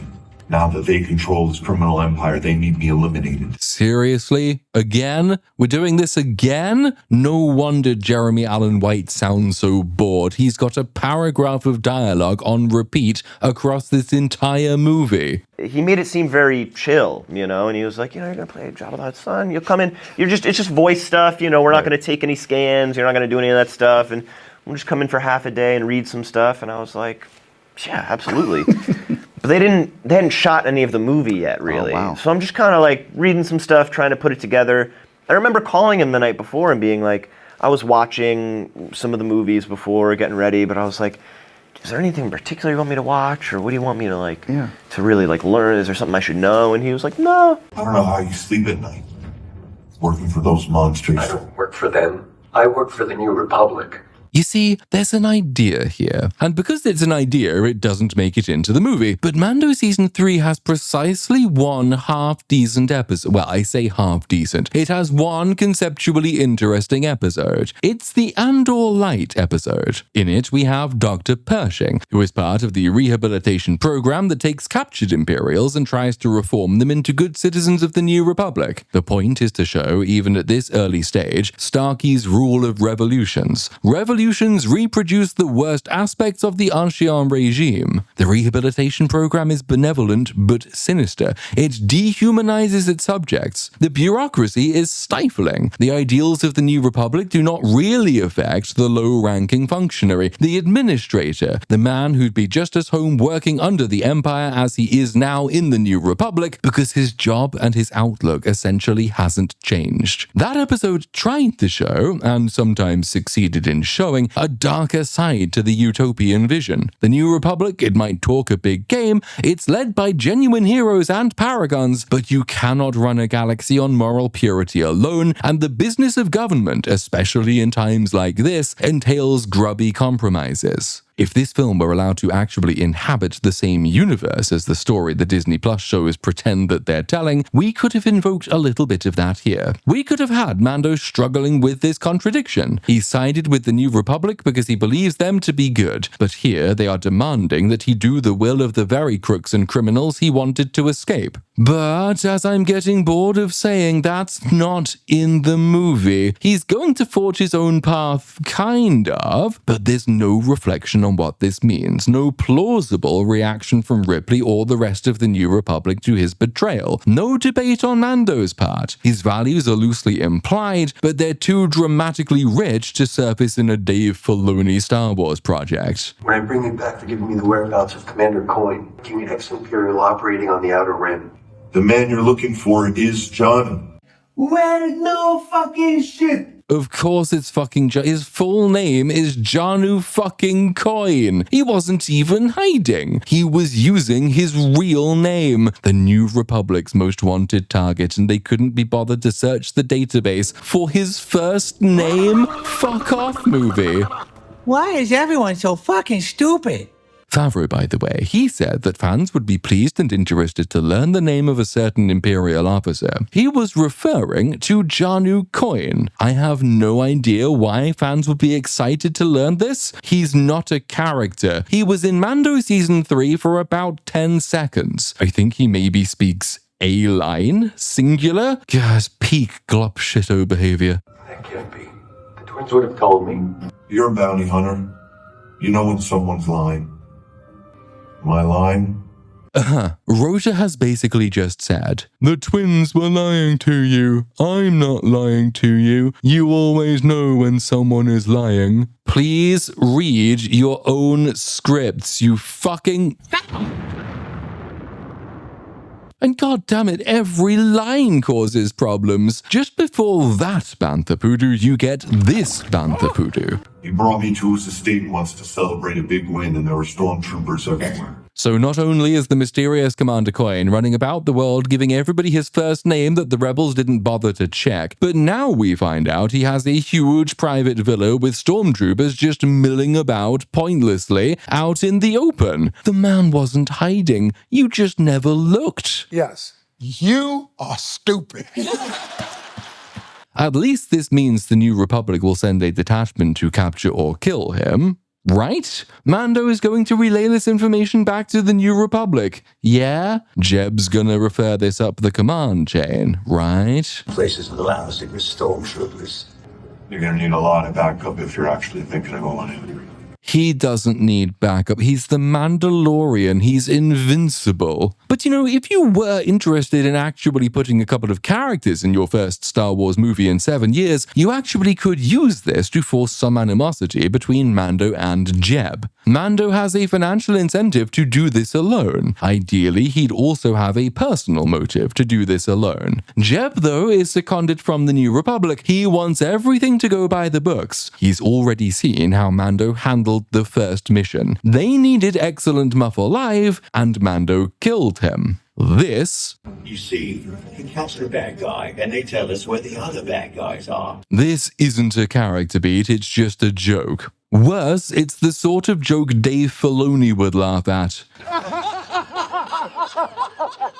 Instead of that, have Mando and Jeb nearly come to blows here. Jeb insists on reporting back. Not only do they have their deal with the Hutts to consider, but they now have the information they struck that deal to obtain. There's a lot at stake here politically. Mando insists on doing this alone, and it causes a real conflict. Maybe Jeb does summon the X-Wings, and Mando has to go in and get it done before help arrives. Maybe this backfires on him. He suffers a major setback. Perhaps he loses, and Grogu gets captured in the fight, and Janu Coin escapes. The New Republic disowns him for sabotaging its delicate alliance with the Hutts and for letting their top target go free. They won't help him again. Mando is left all alone, second act low point stuff, and he has to pull himself together to go and rescue his kid. His kid who, lest we forget, was the Imperial Remnant's top target for at least 2 seasons of the Mando show, because his blood is the key to making Force clones.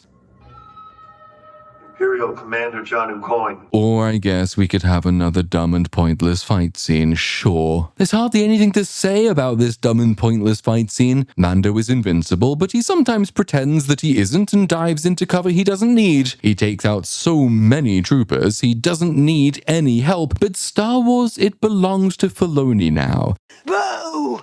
Boo! So we get an utterly inconsequential Jeb fight scene so Dave can shoot ropey jism into one of his crusty rebel socks. There's precisely one moment where the scene pretends Mando might be in some sort of peril. He has a rematch with Satan and Satan tases him, establishing that electricity doesn't in fact stop Mando. That is what it establishes, isn't it, guys? Yeah, that's what it looks like to me. Mando can't be stopped by electricity. Commander Coin goes to escape, but Mando has now killed his entire army, so he grabs him. Their escape plan is to jump into a speeder parked right outside the front entrance. I don't know how it got there. I don't know what they'd have done if it wasn't there. I don't know how nobody noticed it was there, but there it is. And they drive off into another trailer sequence.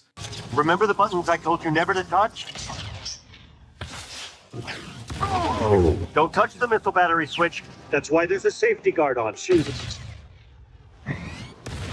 If Anakin had killed you, he might have saved Star Wars. Why are they even running? They've taken out about 600 stormtroopers. I don't think a couple of blokes in speeders makes much difference. Just shoot them. Action sequences are not exciting when you've worked this hard to show they are unnecessary. Also, where the fuck are the TIE fighters? Coin is a powerful Imperial warlord. If he had a detachment of TIEs rather than a couple of luxury open-topped sedans, they might have fared better. Although this is the Filoniverse Empire, they'd probably have crashed into each other and died. The clowns make it back to the ship, and the clowns pursuing them manage to ram their speeder up the Razor's crest. Luckily for the hero clowns, and unfortunately for the audience, the stormtroopers get stun-locked by their sudden and uncharacteristic success, and this gives Rota time to beat the shit out of them and dump them out the back. I told you to strap in. Always wear your seatbelt. Oh shit, Grogu's not strapped in. This is going to seriously constrain Mando's actions. Finally, some tension in an action scene.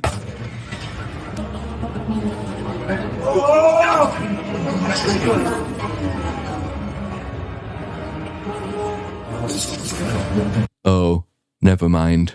And that's it. They hyperspace back to Adelphi base and find General Ripley displaying late-stage dementia.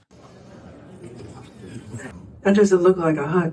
No, well spotted, he's not a Hutt. You struck a bargain with the Hutts to get the information that would lead you to Coin. Here is Coin. Rota is right outside on the beach playing with Grogu. He is safe, which is what the twins said they wanted out of this deal. Your job is done. This is who they were going to lead you to, and then tip them off, sell you out, and collect credits from both sides. I'm sorry, what? How would that even work? Did the New Republic pay everything in advance? 'Cause that would be extremely stupid of them. And yet, that is the only possible way the Hutts could collect credits from both sides. What would they even gain from this arrangement? The New Republic sent Mando to the Hutts. The Hutts were sending Mando to Coin. Coin can't have promised the Hutts that much money for a single bounty hunter. The Hutts are an intergalactic crime cartel. They have entire planets under their sway. Whatever Coin was going to pay them for a single bounty hunter, however much salt he was going to provide them, it would have been an accounting error next to the sheer scale of their business interests. And for this tiny pittance, the twins have sabotaged their entire operation and their greater objective. They wanted Rota dead because Rota is Jabba's heir. Why this matters, given there was a whole show about the guy who actually replaced Jabba, I don't know. Maybe they concluded that Star Wars could not repel cringe of that magnitude and quietly memory hold it. But they'd already set up Rota's death. Coin had arranged it for them. Rota was going to die. Then the twins involved the New Republic, who sent Mando to the twins, who sent Mando to Coin, where he rescued Rota and arrested Coin.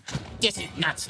It's kinda hard to take the twins seriously as antagonists when they have the business acumen and talent for self-preservation of fucking Bungie. Intelligence has been cultivating a relationship with the Hutts for a very long time, and you crossed them.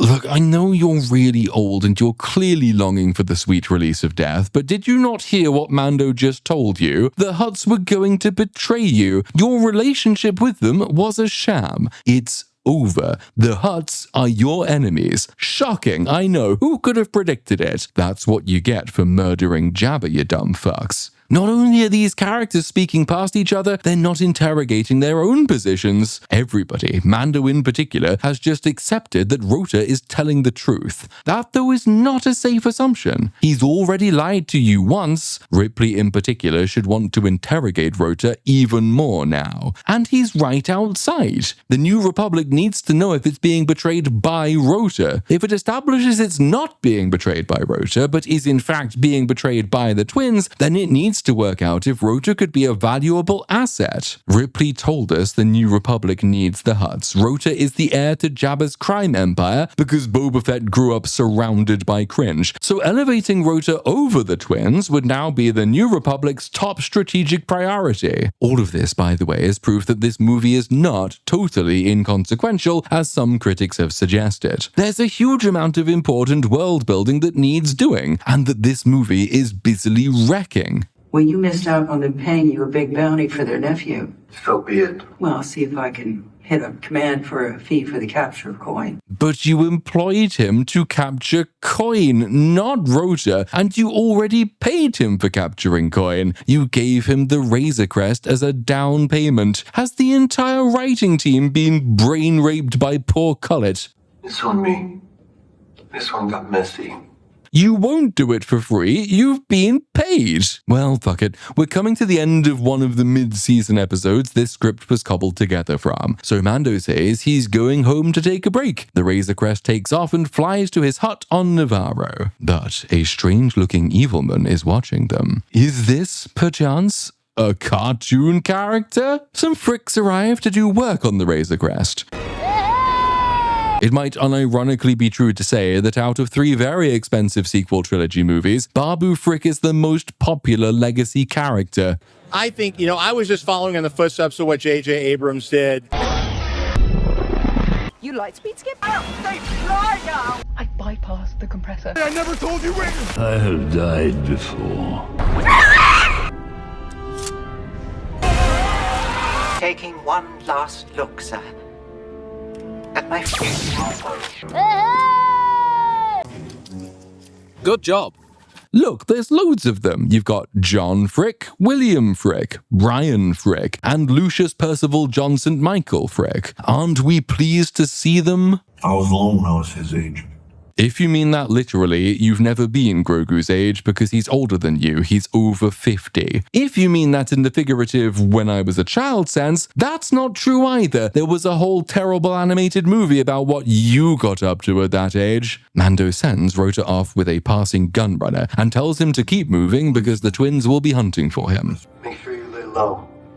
I don't want to see your name on my list again. His name was never on your list. You only hunt ex-Imperials. We know that's what you do because you told us that's what you do earlier in the movie, you dildo. Rota's ship takes off. Goodbye for now, cartoon character. We know you'll be back soon, though, because that other cartoon character, he's spying on you as well. Cut then to nighttime. Mando is working on his ship. It's raining. The pet animals he inherited from the I Have Spoken guy make a noise, and Mando goes out to investigate. He sees a cartoon character slowly approaching his homestead. Is that this cartoon character? Oh no, silly me, it's another cartoon character. I believe his name is Embo. I also believe that this is never confirmed by the movie and that, like the twins, he is effectively nameless. Disney is so terrified of the Glup Shitto meme, they are now refusing to name their Glup Shittos. Star Wars, it's so back. Mando tells the Fricks and Grogu to hide under his floor.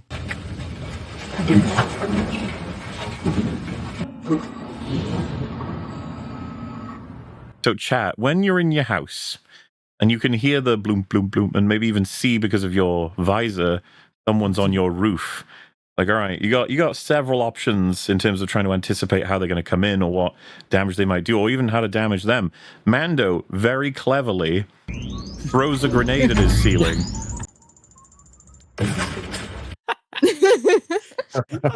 I was laughing so hard. I actually thought I'd fucked up and somehow Embo threw a grenade into the house. I was like, what? It's like, no, Mando threw one onto the ceiling and blew up his own house. It is the funniest shit. But oh dear, the Fricks and Grogu did not stay hidden as instructed. They all snuck out of the house, and Lucius Percival John St. Michael Frick gets munched by the cartoon character's cartoon wolf. It is the most boring fucking, dare I say, choreography, set piece, whatever you want to say. Like, hole is made, guy falls down, Mando shoots, the helmet blocks it, guy runs outside, Mando runs outside after him, and falls into a trap and is captured. Well, it's because he's briefly distracted by the screams of a Frick that gets munched by a wolf. Frick. The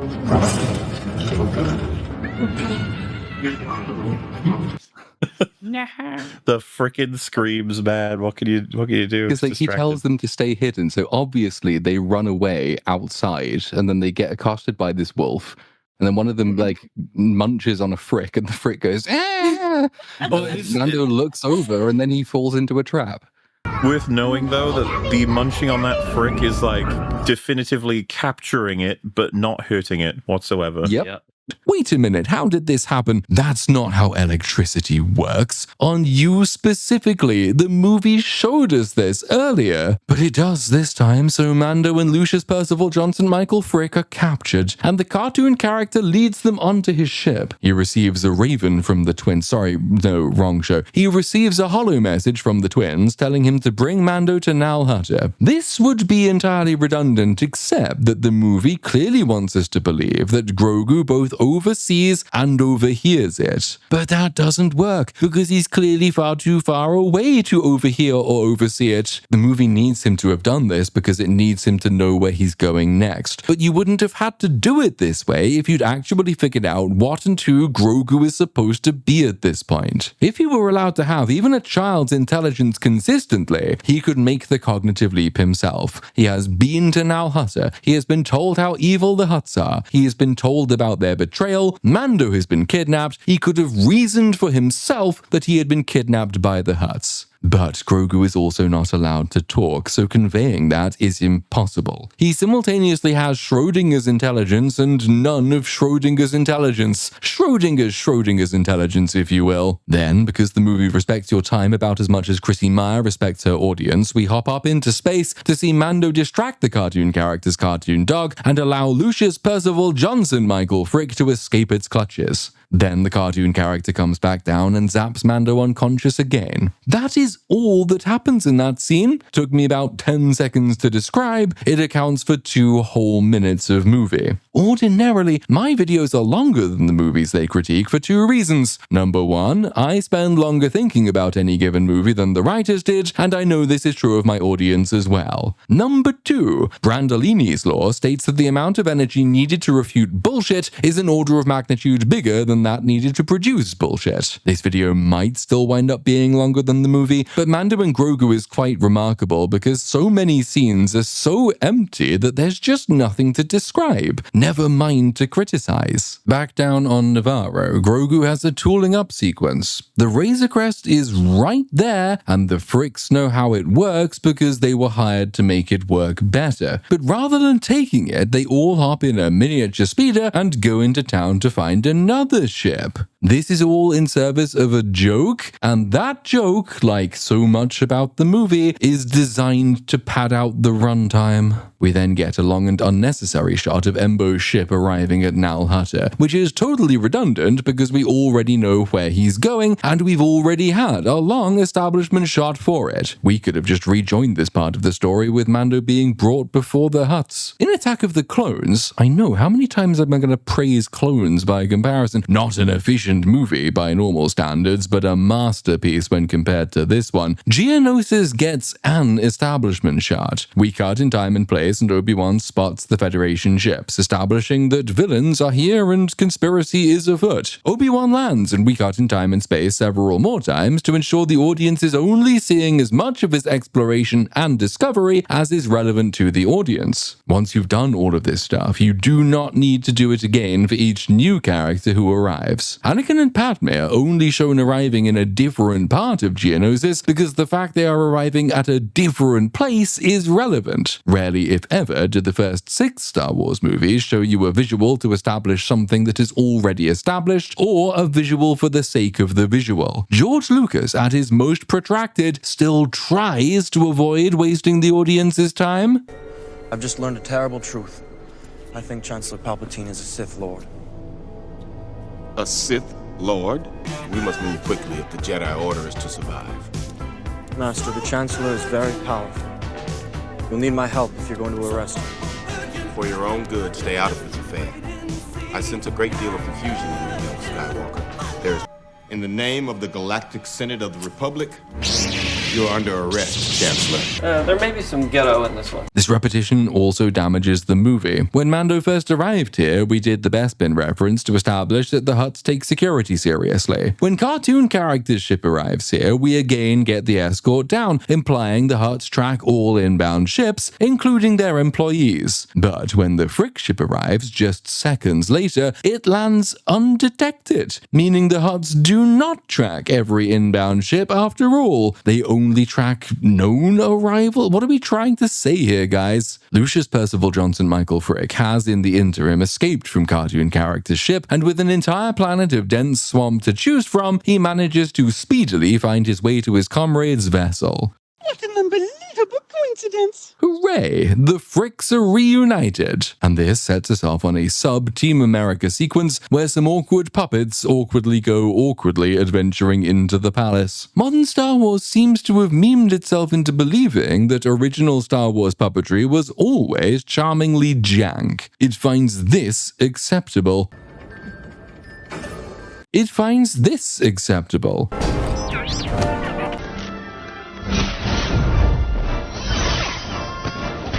And it finds this acceptable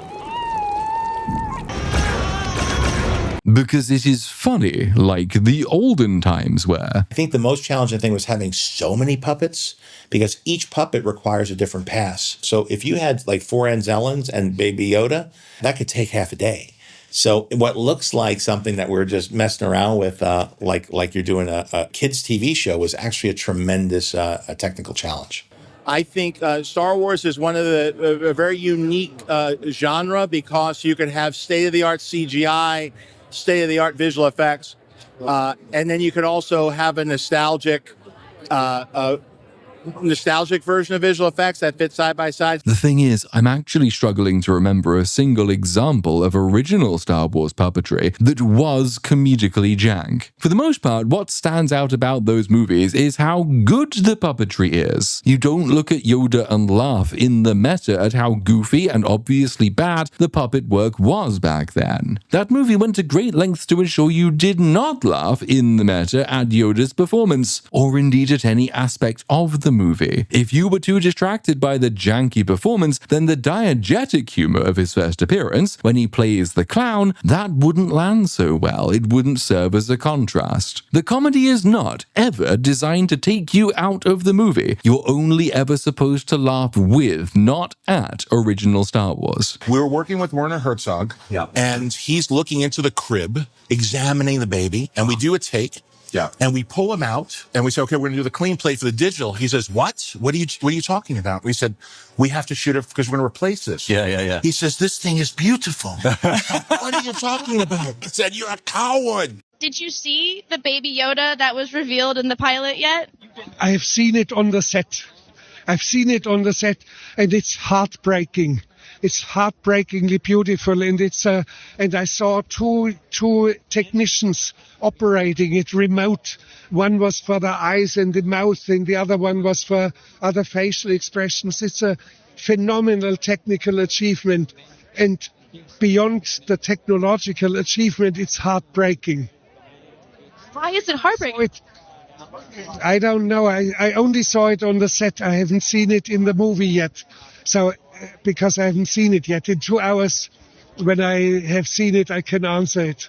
But on the set, it looked absolutely convincing. Herzog was right about the original puppet. There is some really great stuff achieved with that puppet and its various iterations, but Favreau totally misunderstood what Herzog was getting at. The giveaway is in that first clip. Honestly, with Star Wars, you could get away with it if it's a little... Oh, it feels real. It's just so clearly tactile. Herzog appreciated the tangible technical mastery of the puppet because it was so real. Favreau saying you can get away with it in Star Wars, as in you can get away with it looking janky and unreal, is making the opposite point. Herzog thought the puppet was the best artistic expression of the idea. Favreau thinks the puppet can be funny because it so obviously isn't the best artistic expression of the idea. There's even some really great practical wizardry later in this movie. But as with keeping Grogu a puppet, it's not there because the creators really understand its applied artistic value. It's there because someone told them that Star Wars should have practical stuff in it, and so they threw in some practical stuff, then laughed when it didn't work. Even accepting that Favreau is right and there is something cute and funny about how artless it is, that surely just works in short bursts. You do at least laugh at Grogu wheeling across the floor. It jars with the show's general attempt to look high budget and professional, but that lasts for maybe 2 seconds. This sequence, though, it lasts for several minutes. By freeing themselves of the obligation to write around their limitations, because they've decided their failure is funny and therefore excusable, they've allowed themselves to include long scenes in their movie where nothing is achieved except that the audience is laughing at the film.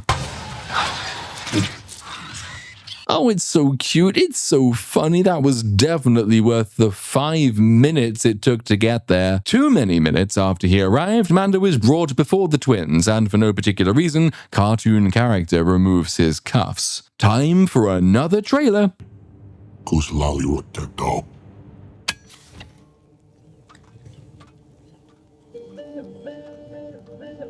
1 hour and 16 minutes in, Pedro Pascal is on the screen for the first time. Whatever my body can do, and however long people want to experience these stories with these characters, is how long I want it to last. You're barely on set. The less we see of you, the better. You're basically size snootles. Mandalorian, still priceless on the black market.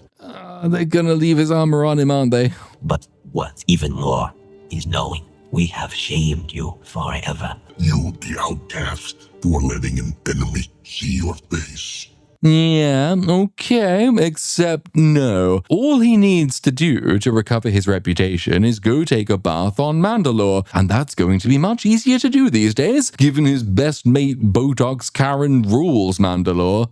Not if you all die. Since when was that a rule? It's not even going to be a rule in this film. The twins will die, inevitably, but they are not the only goobers in the room. They're not the only ones who've seen his face. It will bring us ecstasy to watch your strong spirit break.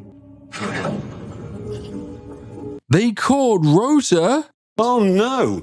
Anyway, last week... The twins say they were going to kill Rota painlessly, but because Mando fucked them over, they're going to torture him for many centuries, so Mando has a chance to rescue him. There's a common theme emerging with these fuck-ups. Every single thing they do is designed to ensure they fail. One day you will die, and Grogu will be without you to protect him. It will be his turn to suffer. You see, the thing is, when you say one day Mando will die, it sort of implies you have no immediate plans to kill him.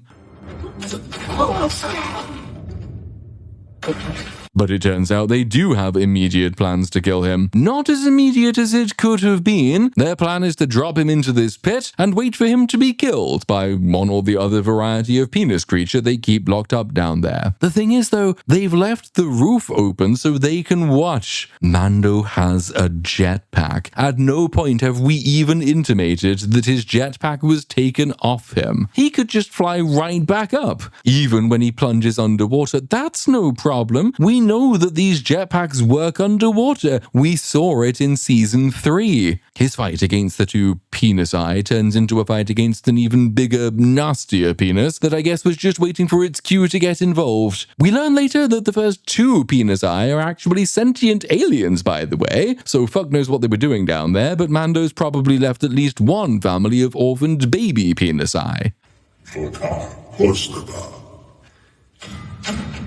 You see, they said this stuff was priceless, but what is very pricey is asking Pedro Pascal to do his fucking job. So a couple of minutes after he started, he's off the clock, and the stuntman has to battle Mega Ultra Penis in his place. Mega Ultra Penis manages to grab him and have a good munch, and one of its penis teeth gets around his armor, and this is bad. As the twins helpfully inform us, Mega Ultra Penis has venom, so now Mando is in serious trouble. He's got that penis juice all up in his bloodstream. Things are looking bleak. But then Grogu and the Fricks, they arrive on the scene.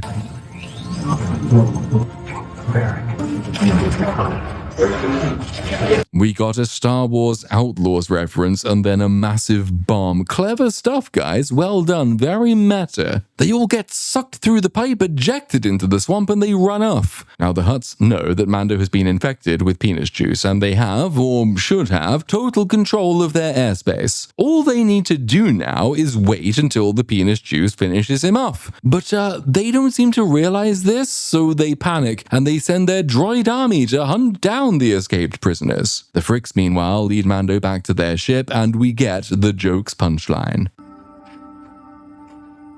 I can't fit in that thing. What, are you retarded? You cannot hate these people enough. They should all know better. It isn't funny. It adds about 45 minutes to the movie. These assholes are the reason we're still here. Mando tells Grogu to leave with the Fricks, and he runs off to lead the droid army away. He runs through the woods. He takes out a stab. He kills a bunch of droids. He even kills a B-2 super battle droid, one of those that used to give him PTSD. But we're not allowed to do character in this movie, so he just kills it generically. And then he lies down to die. Oh no, is this the end of... But do not trust to hope. It has forsaken these lands. What follows is possibly the best bit of the entire movie, and also the bit least worth describing. It's Grogu going around the forest taking care of Mando. It's a weird little sequence there, because it's like, if this were a break, if the rest of the movie had been like really action-packed and good, and everything else had been written really, really well, and then it takes this sort of 10-ish minutes out to have a way more, like, I guess meditative might be the word, section of like little Baby Yoda going around trying desperately to take care of his dad. Like, yeah, I think that could audience have been can good. catch their breath. Yeah, yeah. And there's bits of it Pace out just the action. in total isolation, watching it just as pure visuals. It's like, this is fine. It means that no utterly retarded shit is going on elsewhere, so that's also a point in its favor. But coming off the back of everything we've just seen and how slow and boring it is, it's I don't know why they throw it in. I'll stress the point, if you forget everything that came before it, and if you ignore everything that comes after it, if you treat this as purely an isolated event, or if you imagine it was the quiet second act recovery beat of a much better movie, this is mostly fine. It's mostly fine because it's the only character beat in the entire movie. Grogu is forced by circumstance to grow up, to develop, to apply what he's learned, to take responsibility and to become the carer. Some of the puppetry is a little bit jank, but a lot of it's good enough. It's a meditative sequence. It contains some faintly amusing little visual bits. Like this. Yodas build Yoda huts. They're like beavers. It's a race trait. The reason it's only mostly fine is that you have to make those huge concessions I've just listed. You have to work hard to pretend it is not placed at this point of this movie. You also have to ignore the total inconsistency that is Grogu's threadbare characterization. This beat does not work as part of this movie because you've already seen him being trusted on extremely dangerous missions. And you also have to pretend that this will mean anything going forwards. But the Mando TV show experience tells us that Grogu never really develops. That would destroy the core appeal of his character. For every moment like this, for every time he does step in to take responsibility and save the day, there will be a dozen moments afterwards that proceed as if that development never occurred. This is the Goblin who can save Mando after he's kidnapped by Discount Grievous in Season 3, escaping the cave and finding the ship, taking the ship to find Botox Karen, and bringing Botox Karen back so she can kill Discount Grievous. Only then to be a tiny idiot baby for most of what's left. He can unleash his Force abilities and save the heroes from fire and death at the end of that season, then begin this movie being ridden face first into 4 80-80s, only to revert to dumb fuckery at a moment's notice. When it's time for the plot to start again, Grogu finds a nice old alien just chilling in a rocking chair and fishing. Grogu steals his fish. The nice old alien notices he stole his fish and tries to engage him in conversation. He then saves Grogu, who he's known for 5 seconds, from Embo, who just happens to be wandering past his shack with his cartoon dog. Hey, you away from my fish. The dog was nowhere near the fish, and Embo is supposed to be a ruthless, clever bounty hunter who should know what his pet is trying to tell him. But no, he just walks off. And in the 5 seconds that took, he also found time to have a long off-screen conversation with the nice old alien and just randomly share with him all the key details of the plot. I was just you have a partner. Says you two escaped the twins. Says your partner's hurt real bad. Bit by a dragon snake. Poisoned. That conversation, that never happened. It would never have happened. But this walking monument of vaginal dryness couldn't think of another way to jumpstart his own plot, and now he's forcing us to be retarded and just accept that it did happen. I refuse, Dave. I refuse to be lowered to your level. So nice old alien man makes Grogu an antidote. He just knows how to cure mega ultra penis venom, and I'd be more inclined to buy that if the rest of the movie hadn't been so unremittingly stupid and contrived until this point. There comes a time where we all have to say goodbye. Oh, shut up, he's not going to die. Grogu returns, applies the antidote, goes to sleep, and when he wakes up, Mando is fine. What a relief. They go through the forest and inexplicably encounter the gunrunner ship Mando sent Rota away with, which is inexplicably here, inexplicably covered in vegetation as though it has been here for many years, inexplicably full of weapons that nobody, not Embo, not the Hutts, not the bagger droid Gita, thought it would be worth taking. When was it attacked? Where was it attacked? Why was it flown back here only to be dumped in a bog with all its valuables still aboard? Fuck knows, movie's dumb. So Mando tools up and he presents Grogu with a choice. So do we run or do we fight? What is it with Mandalorian media and giving this pre-verbal, developmentally stunted child choices it cannot possibly comprehend? And why are these the two choices? The twins told you they weren't going to kill Rota. He lives for centuries. They're keeping him under mild mind torture for many, many years to come. You have had a scene telling you there is not a ticking clock. You could leave now and get backup. Call Jeb. Call the New Republic for aid. Get in touch with Botox and call in a favor from your fellow Mandalorians. There are many, many options here. Or you could just fly this decrepit ship straight at the Hutt's defensive system, straight at the Hutt's palace, and ram it through the wall while somehow not getting shot down, exploded, or dying on impact. Great plan, Mando. Nothing could possibly have gone wrong. Another happy landing. There he goes, fighting his way through the droids again. There are two genuinely impressive stop-motion guards that he has to take out in this sequence. Phil Tippett and his studio doing excellent work. But it doesn't mean anything. They're just two overlarge and frankly not that Star Wars-y minibuses that he has to get past. Don't get me wrong, I like seeing it, it's cool, it's technical mastery, but I would rather see it applied to something meaningful. And this is just the wrong movie to have those expectations. Droids destroyed, Mando enters the inner sanctum and he confronts the twins. You saw my face. Now it's time to die. I'm the kind of cartoon character. Just as we get annoyed at stormtroopers shooting at Mando's armor, so Mando annoys us in this scene by shooting at Embo's bulletproof sombrero. Cartoons, aren't they great? And the fight ensues. Oh no, it's the spirit of Hollywood, it's after my baby. Grogu then frees Rota, who starts rolling around with the twins, and the movie just kind of forgets that the thing that makes Rota notable is that he is supposedly a trained fighter. He has pecs and abs, and he's up against two fat slugs who 69 each other all day, but you wouldn't guess there's a power or skill imbalance based on how their fight actually unfolds. Now, per the rules, Mando has to kill Embo, because Embo was in the room earlier and saw his face. But good luck convincing this sentient enema to sacrifice one of his cartoons. You'd have an easier job convincing Hassan to be a decent human being. If you actually did manage to kill one of Filoni's cartoons, he would rewrite the rules of the entire universe to undo it. It's the one time he's proactive in his writing.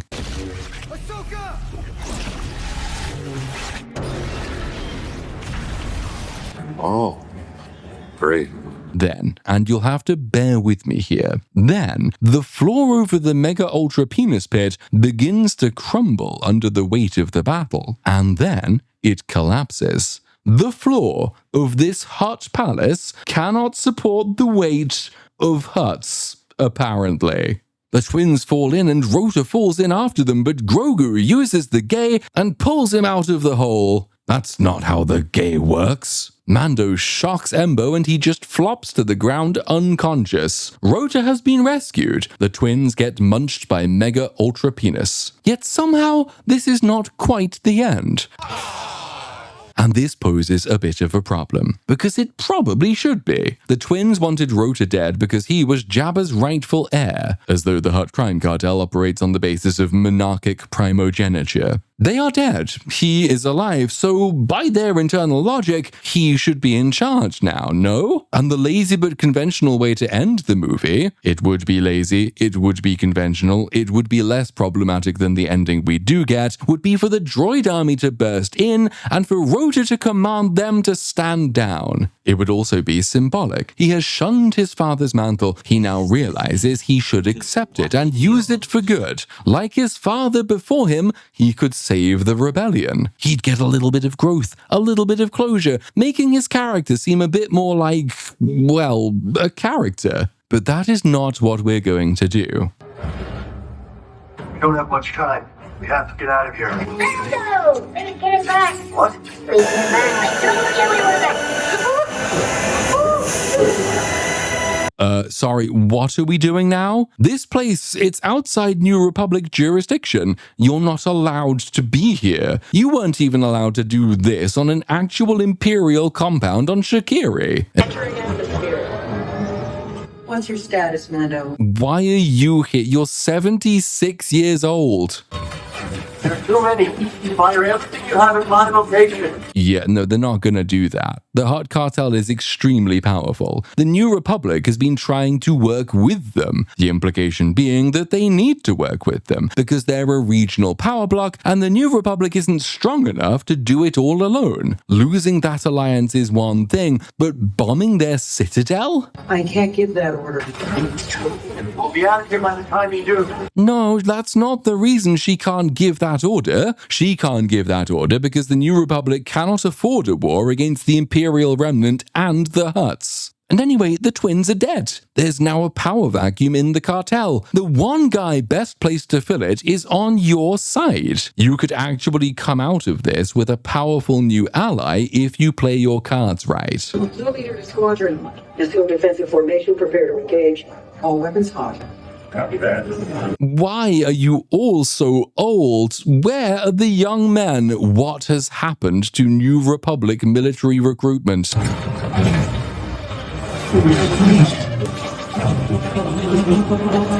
Oh no, the air defense turrets, how could they possibly be expected to survive an assault from the air? Fuck, what did the critter do to deserve that? You know, you seem to be attacking pretty indiscriminately here. This isn't what I'd expect of the New Republic. There were lots of innocent people here. We're supposed to be against collective punishment. Let's light up this small. Dude, the Hutts are slave owners. There were families in there. There were innocent babies. Those penis orphans, they were down in the basement. You've drowned them all in molten sludge. You've just committed a war crime. There's gonna be protesters outside the Senate for weeks. Everyone on Star Wars Twitter is going to have the Hutt cartel flags in their bio. They're going to blame the Jews for this. Anybody got eyes on Mando? There they are. He showed up in a cameo in this, Dave Filoni. Yeah, he was flying an X-Wing. He showed up and I was like, fuck you. Like, just seeing him in the movie, like, irritated me. I don't know anything about him. I don't necessarily have anything against him, but this movie was so uninspired. And he's like, I'm going to put myself flying an X-Wing in it. I'm like, oh, fuck off. It, like, annoyed me. That's right. Did he have a stupid cowboy hat on? And they all hyperspace away, having started a war they cannot win against one of the most powerful non-aligned factions in the galaxy, probably driving the Hutts into the arms of the Imperial Remnant, thus creating a unified front against the New Republic. This is the one thing we didn't want to happen. That wasn't a travesty, that was justice. The galaxy cheered. Back at Adelphi Base, Ripley and Mando have a debrief. You were right. Corey told us everything. The twins were playing us, feeding information to the Empire all along. So you murdered their children? They picked a side. Wasn't ours. Fucking psycho. Actually, I was thinking I could stay here. Maybe work for the New Republic. I hate how the New Republic is just Dave's cartoon army at this point. And anyway, you could have helped the New Republic. You could have replaced the twins at the head of the cartel and forged a strong alliance. I think it's a little bit late for that now, given you've just 9/11'd their capital city. The Fricks, Rota and Jeb go inside for a drink. Mando and Grogu fly away. Grogu presses the jump to lightspeed button. He knows what buttons are now. And that's it. The first Star Wars movie in 7 years. The end. Fuck. I think one of the most important lessons, which I gave you in the beginning, which was, and Francis Coppola taught me, he says, look, if you can't write, you can't direct, because all you're doing is telling a story on film, but the story is still the same. And if you don't know what the story is, and you don't know how to write the story, you're not going to know how to direct it. I am not going to be delving deeper into the plot, the character, or the theme of this movie. These things do not exist. The plot is a laughable rehash of an already terrible movie from 2008. There are no characters, there are merely Fortnite skins. Zeb's not a new character to you. If you've watched Rebels, you know who Zeb is. And so you get kind of that, oh, I see, he is in this, and it's connective in that way. Really, Dave? Really? Let's test that theory, shall we? Here is every single one of Zeb's lines from this movie. No, it's better if you bring him in alive. You see, you catch the bad guy, and they tell us where the other bad guys are. Luck, you're gonna need it. Oh, fuck you. Come aboard. May as well have a look around. Let's go hear the huts out. I'll even let you fly this time. You didn't say no, either. Easy on the stakes. They're expecting us. We should be fine. Yeah, looks like they hired the droid gotcha. The Huts take security seriously. We're about to come out of hyperspace in the Shikari system. You are operating outside the jurisdiction of the New Republic. If things get messy, I can't call it an X-Wing strike. Could be big boys telling the truth. The place is lousy with stormtroopers. I don't think he knows what he's doing. Get out. Get going. They're shooting you too. I like this kid. Get us out of atmospheric junk. This old junk is gonna get us killed. I need more power. Disable the safety panel so I can override the limiter. Ow. I'm a pilot, not a mech-neck.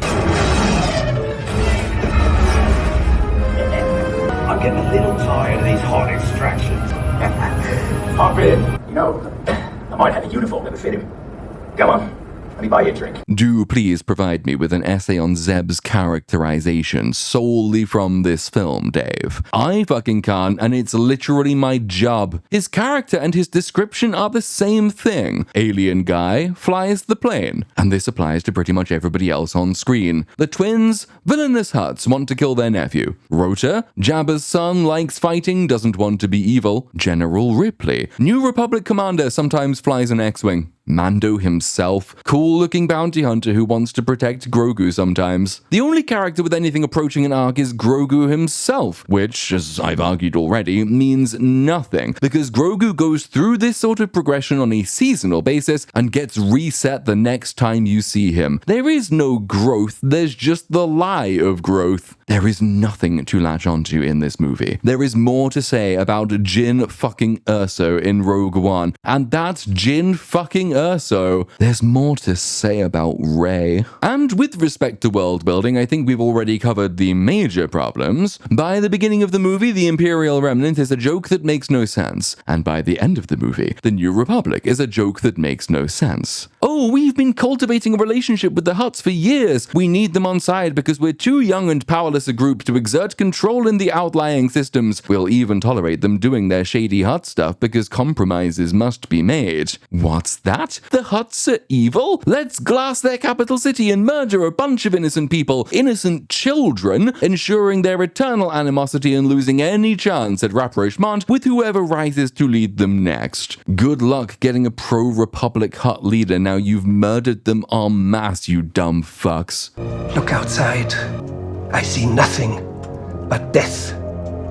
and chaos. The New Republic has just ensured that more people and more powerful groups agree with this. That business and Alderaan, that doesn't count. Rather than go back over all of these things or try and tease any more meaning out of a script that is allergic to it, I think I'll instead say a few words about Kathleen Kennedy and Mr. Filoni, whose tenure as co-president and chief creative officer at Lucasfilm has begun exactly as many of us thought it would. There was once a time when he and Favreau were viewed as a little rebel alliance conspiring to overthrow the evil Darth Kennedy. You don't hear it all that often these days, because Favreau and Filoni have had their hands on the creative wheel for many years at this point, and what they've produced has been terrible. Kathy was never as sinister and directionally evil as her detractors made out. She made herself a target with her Forces female nonsense. She presided over the total destruction of what was once the most profitable media franchise in history, but much of this was the result not of her overt ideology, but her total lack of creative direction. She was punished for her lack of vision. As a producer who could make things happen for the creators she was attached to, she was undoubtedly excellent. But when it came to telling creative people what to do creatively, she was manifestly unqualified. The evidence is big and small. Of the small, she reportedly encouraged that the New Republic's Jedi robes in the Acolyte and associated comics be lighter in color because the traditional brown Jedi outfit looked bland on toy store shelves. The utter vacuity of this suggestion is easily quantified. Which sold better, Kathy? Prequel Jedi or Acolyte Jedi? How's that New Republic era doing for you? Of the big, just look at the sheer range of projects she approved. Of those that got made, none are bad in exactly the same way. Most of them are bad in quite different ways. Her problem was not the close control she exercised on set. Beyond encouraging more female representation, which could have been done well, there's nothing innately wrong with women, her problem was saying yes to any mad idea that crossed her desk. Burning the expanded universe supposedly gave Disney Lucasfilm free rein to take the franchise in any direction it liked, and you get the strong sense of a cynical business calculation being made. Not only were they free to do what they wanted, they were also free of any contractual or royalty obligations that might be incurred in adapting an existing work. But infinite freedom is a terrible thing when the person in charge has no direction. The Force Awakens, The Last Jedi, and The Rise of Skywalker are all appalling films, but they are all appalling uniquely.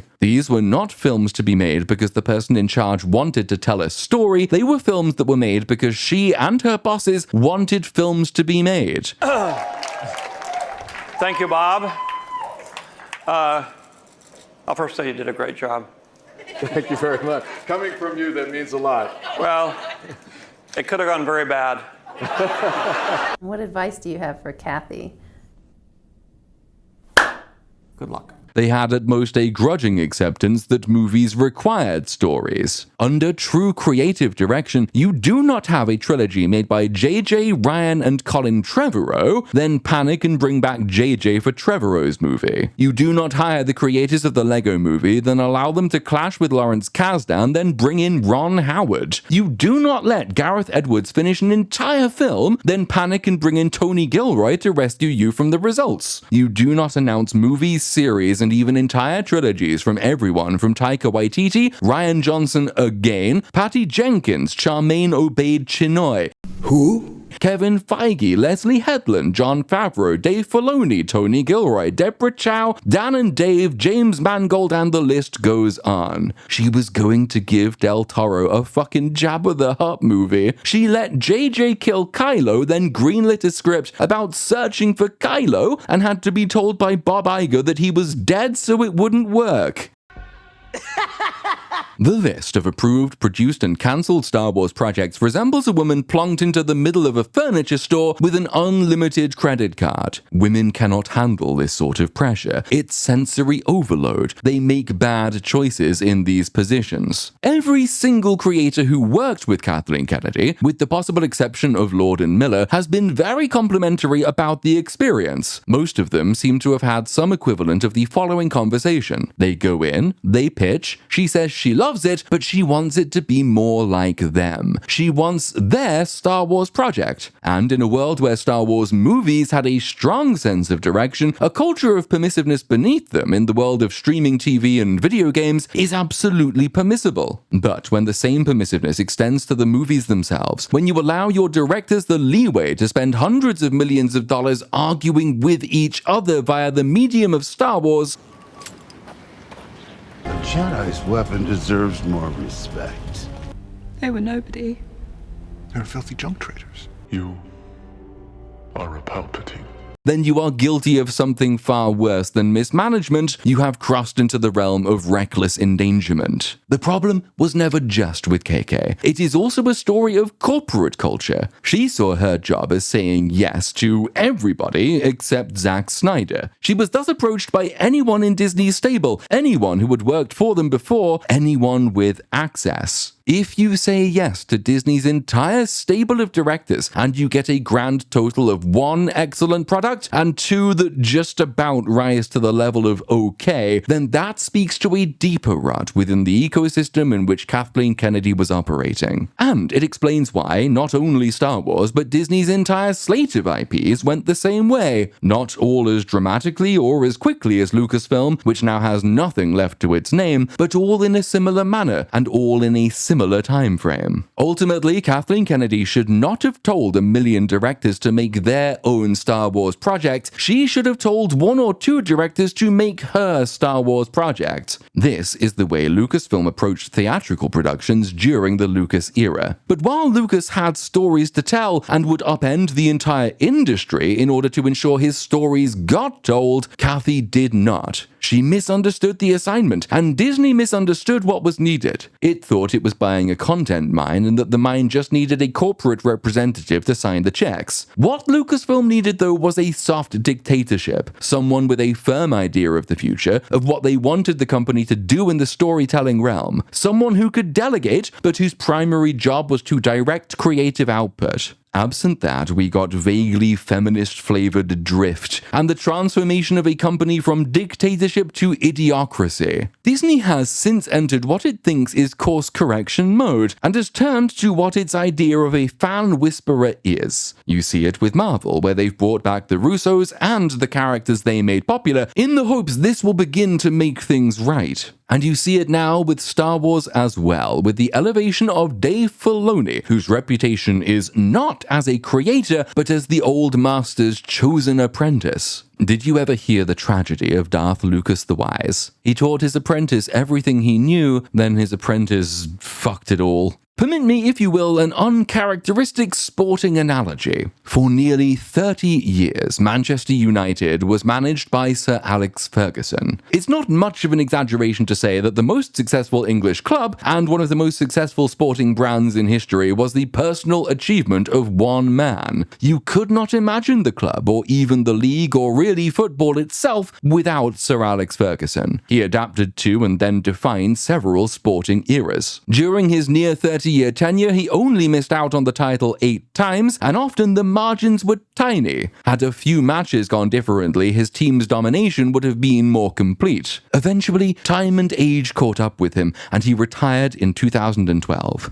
The club has not won the league since, not even once. Hasn't even come close. It tried replacing him with his personal pick, apprentice and fellow Scot David Moyes, who was terrible. It then cycled through a wacky range of totally different managers at a rate of nearly 1 per year. Fans got pissed off, and then to placate them, the club hired a popular former player, Ole Gunnar Solskjaer, whose entire pitch was a tribute act. He was another Ferguson apprentice. He deferred to the boss. He left the boss's parking space empty for him. In his team talks, he invoked the good old days, and for a short time this was successful. Everybody cheered up. His team was entertained, and so they played entertaining football. They managed to come second in the league that one time. But nostalgic returns diminish quickly, and when they go, you are left with nothing. In this case, a manager who wasn't a tactician, a motivator, a strategic thinker, a domineering personality, or any of the things that made the boss what he was. Results dipped, then plummeted. There was no sign of a correction because Mr. Solskjaer did not know what a correction entailed. He had never seen or learned from the boss doing the same same thing. And eventually, the nice Mr. Solskjaer was sacked. Dave Filoni is some synthesis of the Ole Gunnar Solskjaer and the David Moyes of Lucasfilm. He was hand-picked, but his subsequent elevation was done to placate the fans. He seems genuinely like a lovely man, and one aware that he has been given his dream job. In interviews, he seems scarcely to believe his luck. He's self-deprecating. You often get the sense he doesn't quite believe himself to be worthy of this position. He speaks reverently of the boss.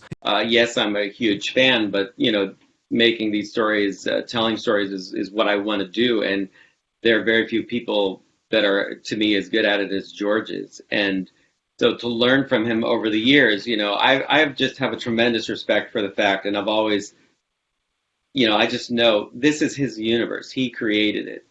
Spending so much time with him, you can see him in the DNA of things that maybe people that just watch it casually aren't as aware of, but when we would be working at the Avid and he editing, and he would come up with a line of dialogue for Anakin Skywalker or Obi-Wan Kenobi in Clone Wars, you're like, there's no doubt this is the guy. Like, it's in him, and I know how much he cares about the characters. So, for me, it's never been about what am I going to bring to this or what can I put into Star Wars. It's always, this is something that's wonderful and it works beautifully. How do I learn what makes it special? His experience on the Clone Wars animated show was of deference to his lord and master. The episodes we did, if you ask my favorite, were the ones that were the least like any of the movies, because that's when we were actually being creative and challenging ourselves and doing things that felt more like Star Wars. Well, my favorite, I can remember. Really? I'm frightened. It's the one with the droids. Oh, when they're out in the middle of nowhere. Yeah. Oh my God, really? It's THX White Limbo in Star Wars Land. That one's up there, because who in the world would make that? These bleak landscapes with droids questioning whether they were real, just really bizarre. I remember once you had to do a whole 3-part arc on banking and banking deregulation, because kids are so into that. And well, when I came in, threw that out, everyone went, oh God. Well, we didn't know what to, but, I'll say this. I got to cover a wide range of topics directing on this show, which was really good as a storyteller. I wasn't doing just one thing. In some way, it really, really works. And I started understanding the value, and definitely watching a lot of movies. I can't stress that enough, because we did a whole episode based on Notorious. We did a whole zombie style with the Geonosians. We did a Godzilla episode, because I like Godzilla. You threw that little bone in there for me. So that was really fun. But we did. That was Rodan. Not Rodan. No, that's the flying monster. We did Godzilla. We did Godzilla. It is not uncommon when he is asked a contentious or even a mundane question for Filoni to say, "I'll just ask George," as though that answer is sufficient now, never mind its future availability. But I want to ask this, because you're bringing this up. What do you both think is the proper order here we go with for that. parents to show their kids the Star Wars movies? I feel like I like watching it in the order I watched them in.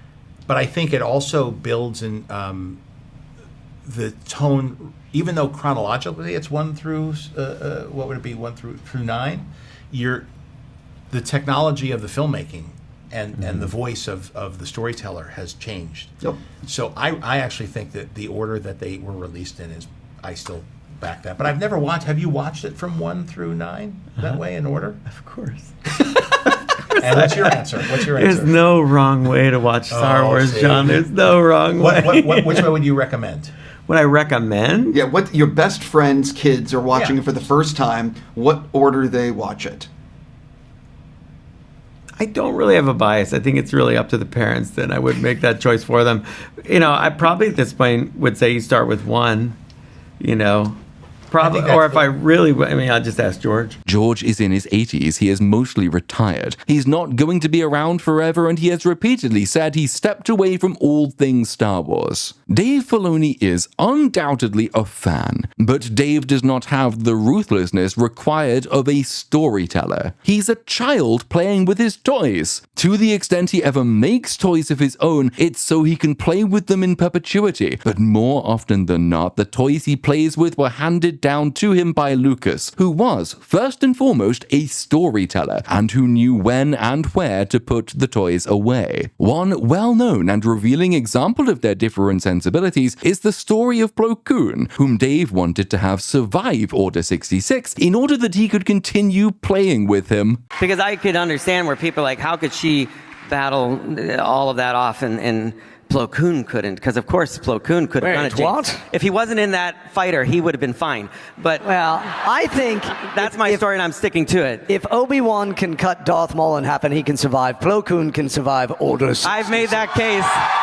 I've made that case to George. I've made that case to him directly and got a no. But anyway, that would make sense to me.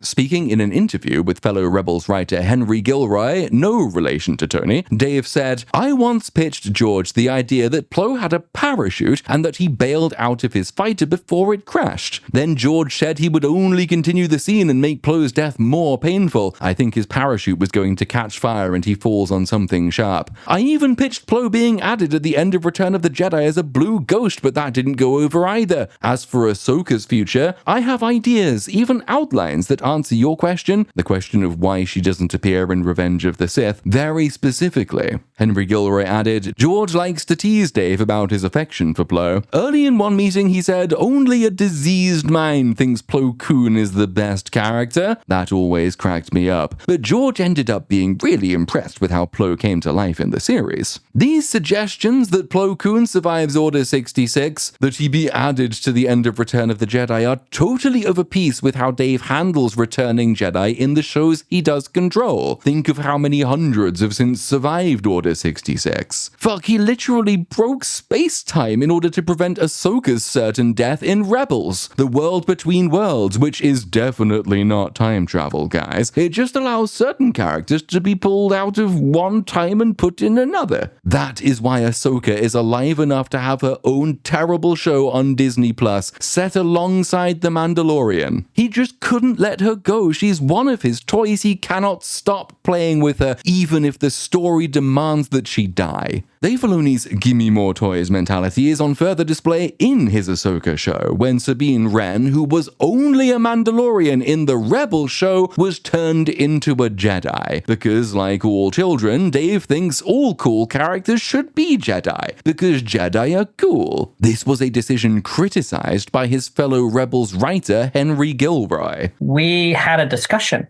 in actually season 3 about whether that, and we actually felt that we really felt not only did it step on Ezra's story, but it was like a retread of, okay, we already did this. You know what I mean?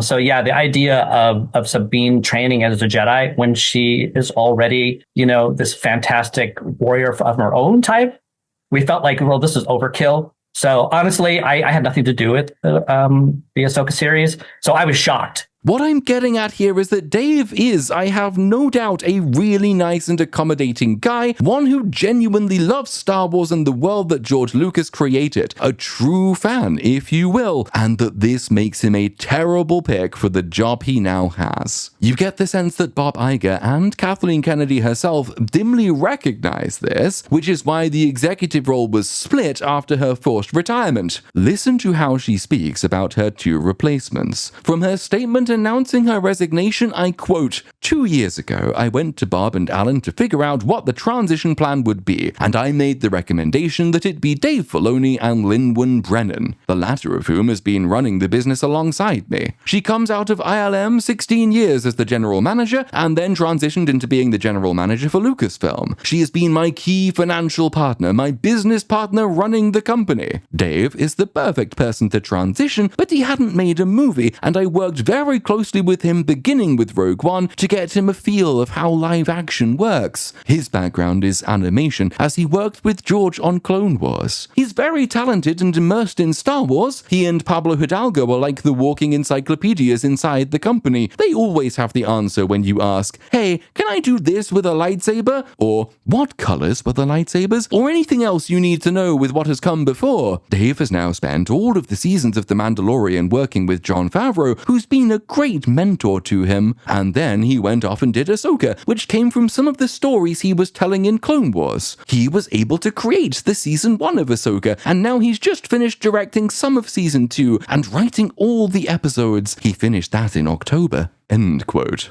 In that first instance, Kathy expresses a high degree of quite specific confidence. Lin-Wen Brennan has the skills and experience that Kathy recognizes. A storied business and management career in ILM, people management, financial credo. But in Dave's case, caution, uncertainty, almost like a teacher giving a cautiously optimistic third-grade end-of-term report. Dave is very keen to learn and shows good progress with the subject matter, but he needs to apply himself a little bit more to his work. He's making good progress, and we are encouraged to see him develop further in the 4th grade. Kathy is not creative, but Kathy has worked with creative people. She knows in an abstracted and business-like way what traits and attributes and experiences creative professionals tend to have. And she knows that Dave hasn't got them. He requires mentoring, on-the-job training by Jon Favreau of no less, a man who is definitely enthusiastic about film, but who has Dave's tendency to play with whatever toys he's given until everybody gets bored and goes home. You can make a good case that now King Charles has finally been promoted, Dave Filoni is the world's oldest intern. This, after all, is why he was hired in the first place.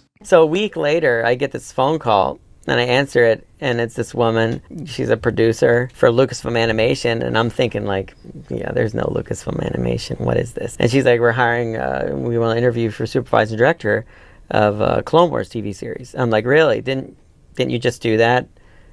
Lucasfilm Animation from over there at Cartoon Network. And she's like, well, this isn't 2D, this is going to be CG. And I'm like, yeah, I don't do CG, I'm a 2D guy. Like, what are you talking about? So I'm immediately thinking, like, this is the SpongeBob guys. This is the guys right around the corner, and they're just messing with me. Is this Dave Filoni? I'm like, yeah. And she's like, do you work on Airbender? I'm like, yeah. And she's like, well, you're the guy.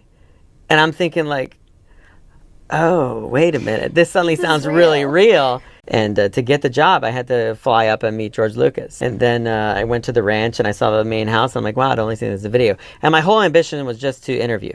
I just wanted to meet George, so when I was in line at Revenge of the Sith, I can say, yeah, well, I met George Lucas. How cool is that? Because I'm like, there's no way I'm going to get this job. Because I felt like immensely underqualified for the job. Because I didn't do CG animation. I kind of just zenned myself over to the table where we sat down and talked, and he looked at my portfolio, and he kind of went through it like this. And I thought, yeah, this is what I thought. Yeah, you're not going to impress him with your art. Come on. And he goes, well, this is what a Jedi Knight is. And he just starts talking to me about Star Wars and Jedi. And so when the time was over, I got up and I thought, well, I'm never going to see this guy again. So I shook his hand. I said, it was very nice to meet you. And he said, very nice to meet you. And I went back to the green room. And then the door opens and Catherine sticks her head in and says, he likes you, you got the job. Lucas, arguably a better businessman than a storyteller, wanted an ambitious young guy who could help him corner the animation market. Dave was hired, not for his storytelling or his pure creative abilities, but as somebody young, ambitious, promising, and cheap enough to be Lucas's mini-me in the relatively niche world of CG animation. He was hired not because he wrote Avatar: The Last Airbender, he did not, he just directed a few episodes and storyboarded some more, but rather because he showed on that project that he knew how to direct animation, and that he was young enough to learn what Lucas wanted him to be. Hence the sporting analogy earlier. This isn't just about how Dave Filoni fails as a storyteller, how he lacks the mindset essential for that title. No, it's a story about how great men are no better at picking their successors than they are at breeding them. Being handpicked by George Lucas is no different to being handpicked by Alex Ferguson. It confers institutional legitimacy, it confers temporary fan adulation, it never guarantees, and it rarely produces a successful transition. In all likelihood, the Filoni era of Star Wars will be much the same as the Kathleen Kennedy era of Star Wars. Maybe slightly fewer women, a lot more cartoon characters, equivalent lack of story and purpose. This, as the Lucasfilm Insider said, is the Ahsoka guy, not the Andor guy. The guy who is impregnable, stilted, poorly shot, poorly written live-action cartoon hemorrhaged viewers, and who was reportedly baffled by the only Star Wars project in the Disney era to gain viewers' esteem and prestige. The only one that didn't leave you feeling embarrassed to be a fan of this franchise. Dave Filoni absolutely has a place in a successful Lucasfilm, as a font of lore knowledge, as a nice guy to have around, and as the creator of TV shows for the 3 to 10-year-old demographic. But if Star Wars is to recapture its place as a uniquely intergenerational property, the one dads show their sons, who show their grandsons in turn, because the fathers are the one who see the value in and the meaning behind it, then Filoni, I'm sorry to say, is not your guy. That's all for this video, folks. I'll see you in the next one. Bye-bye.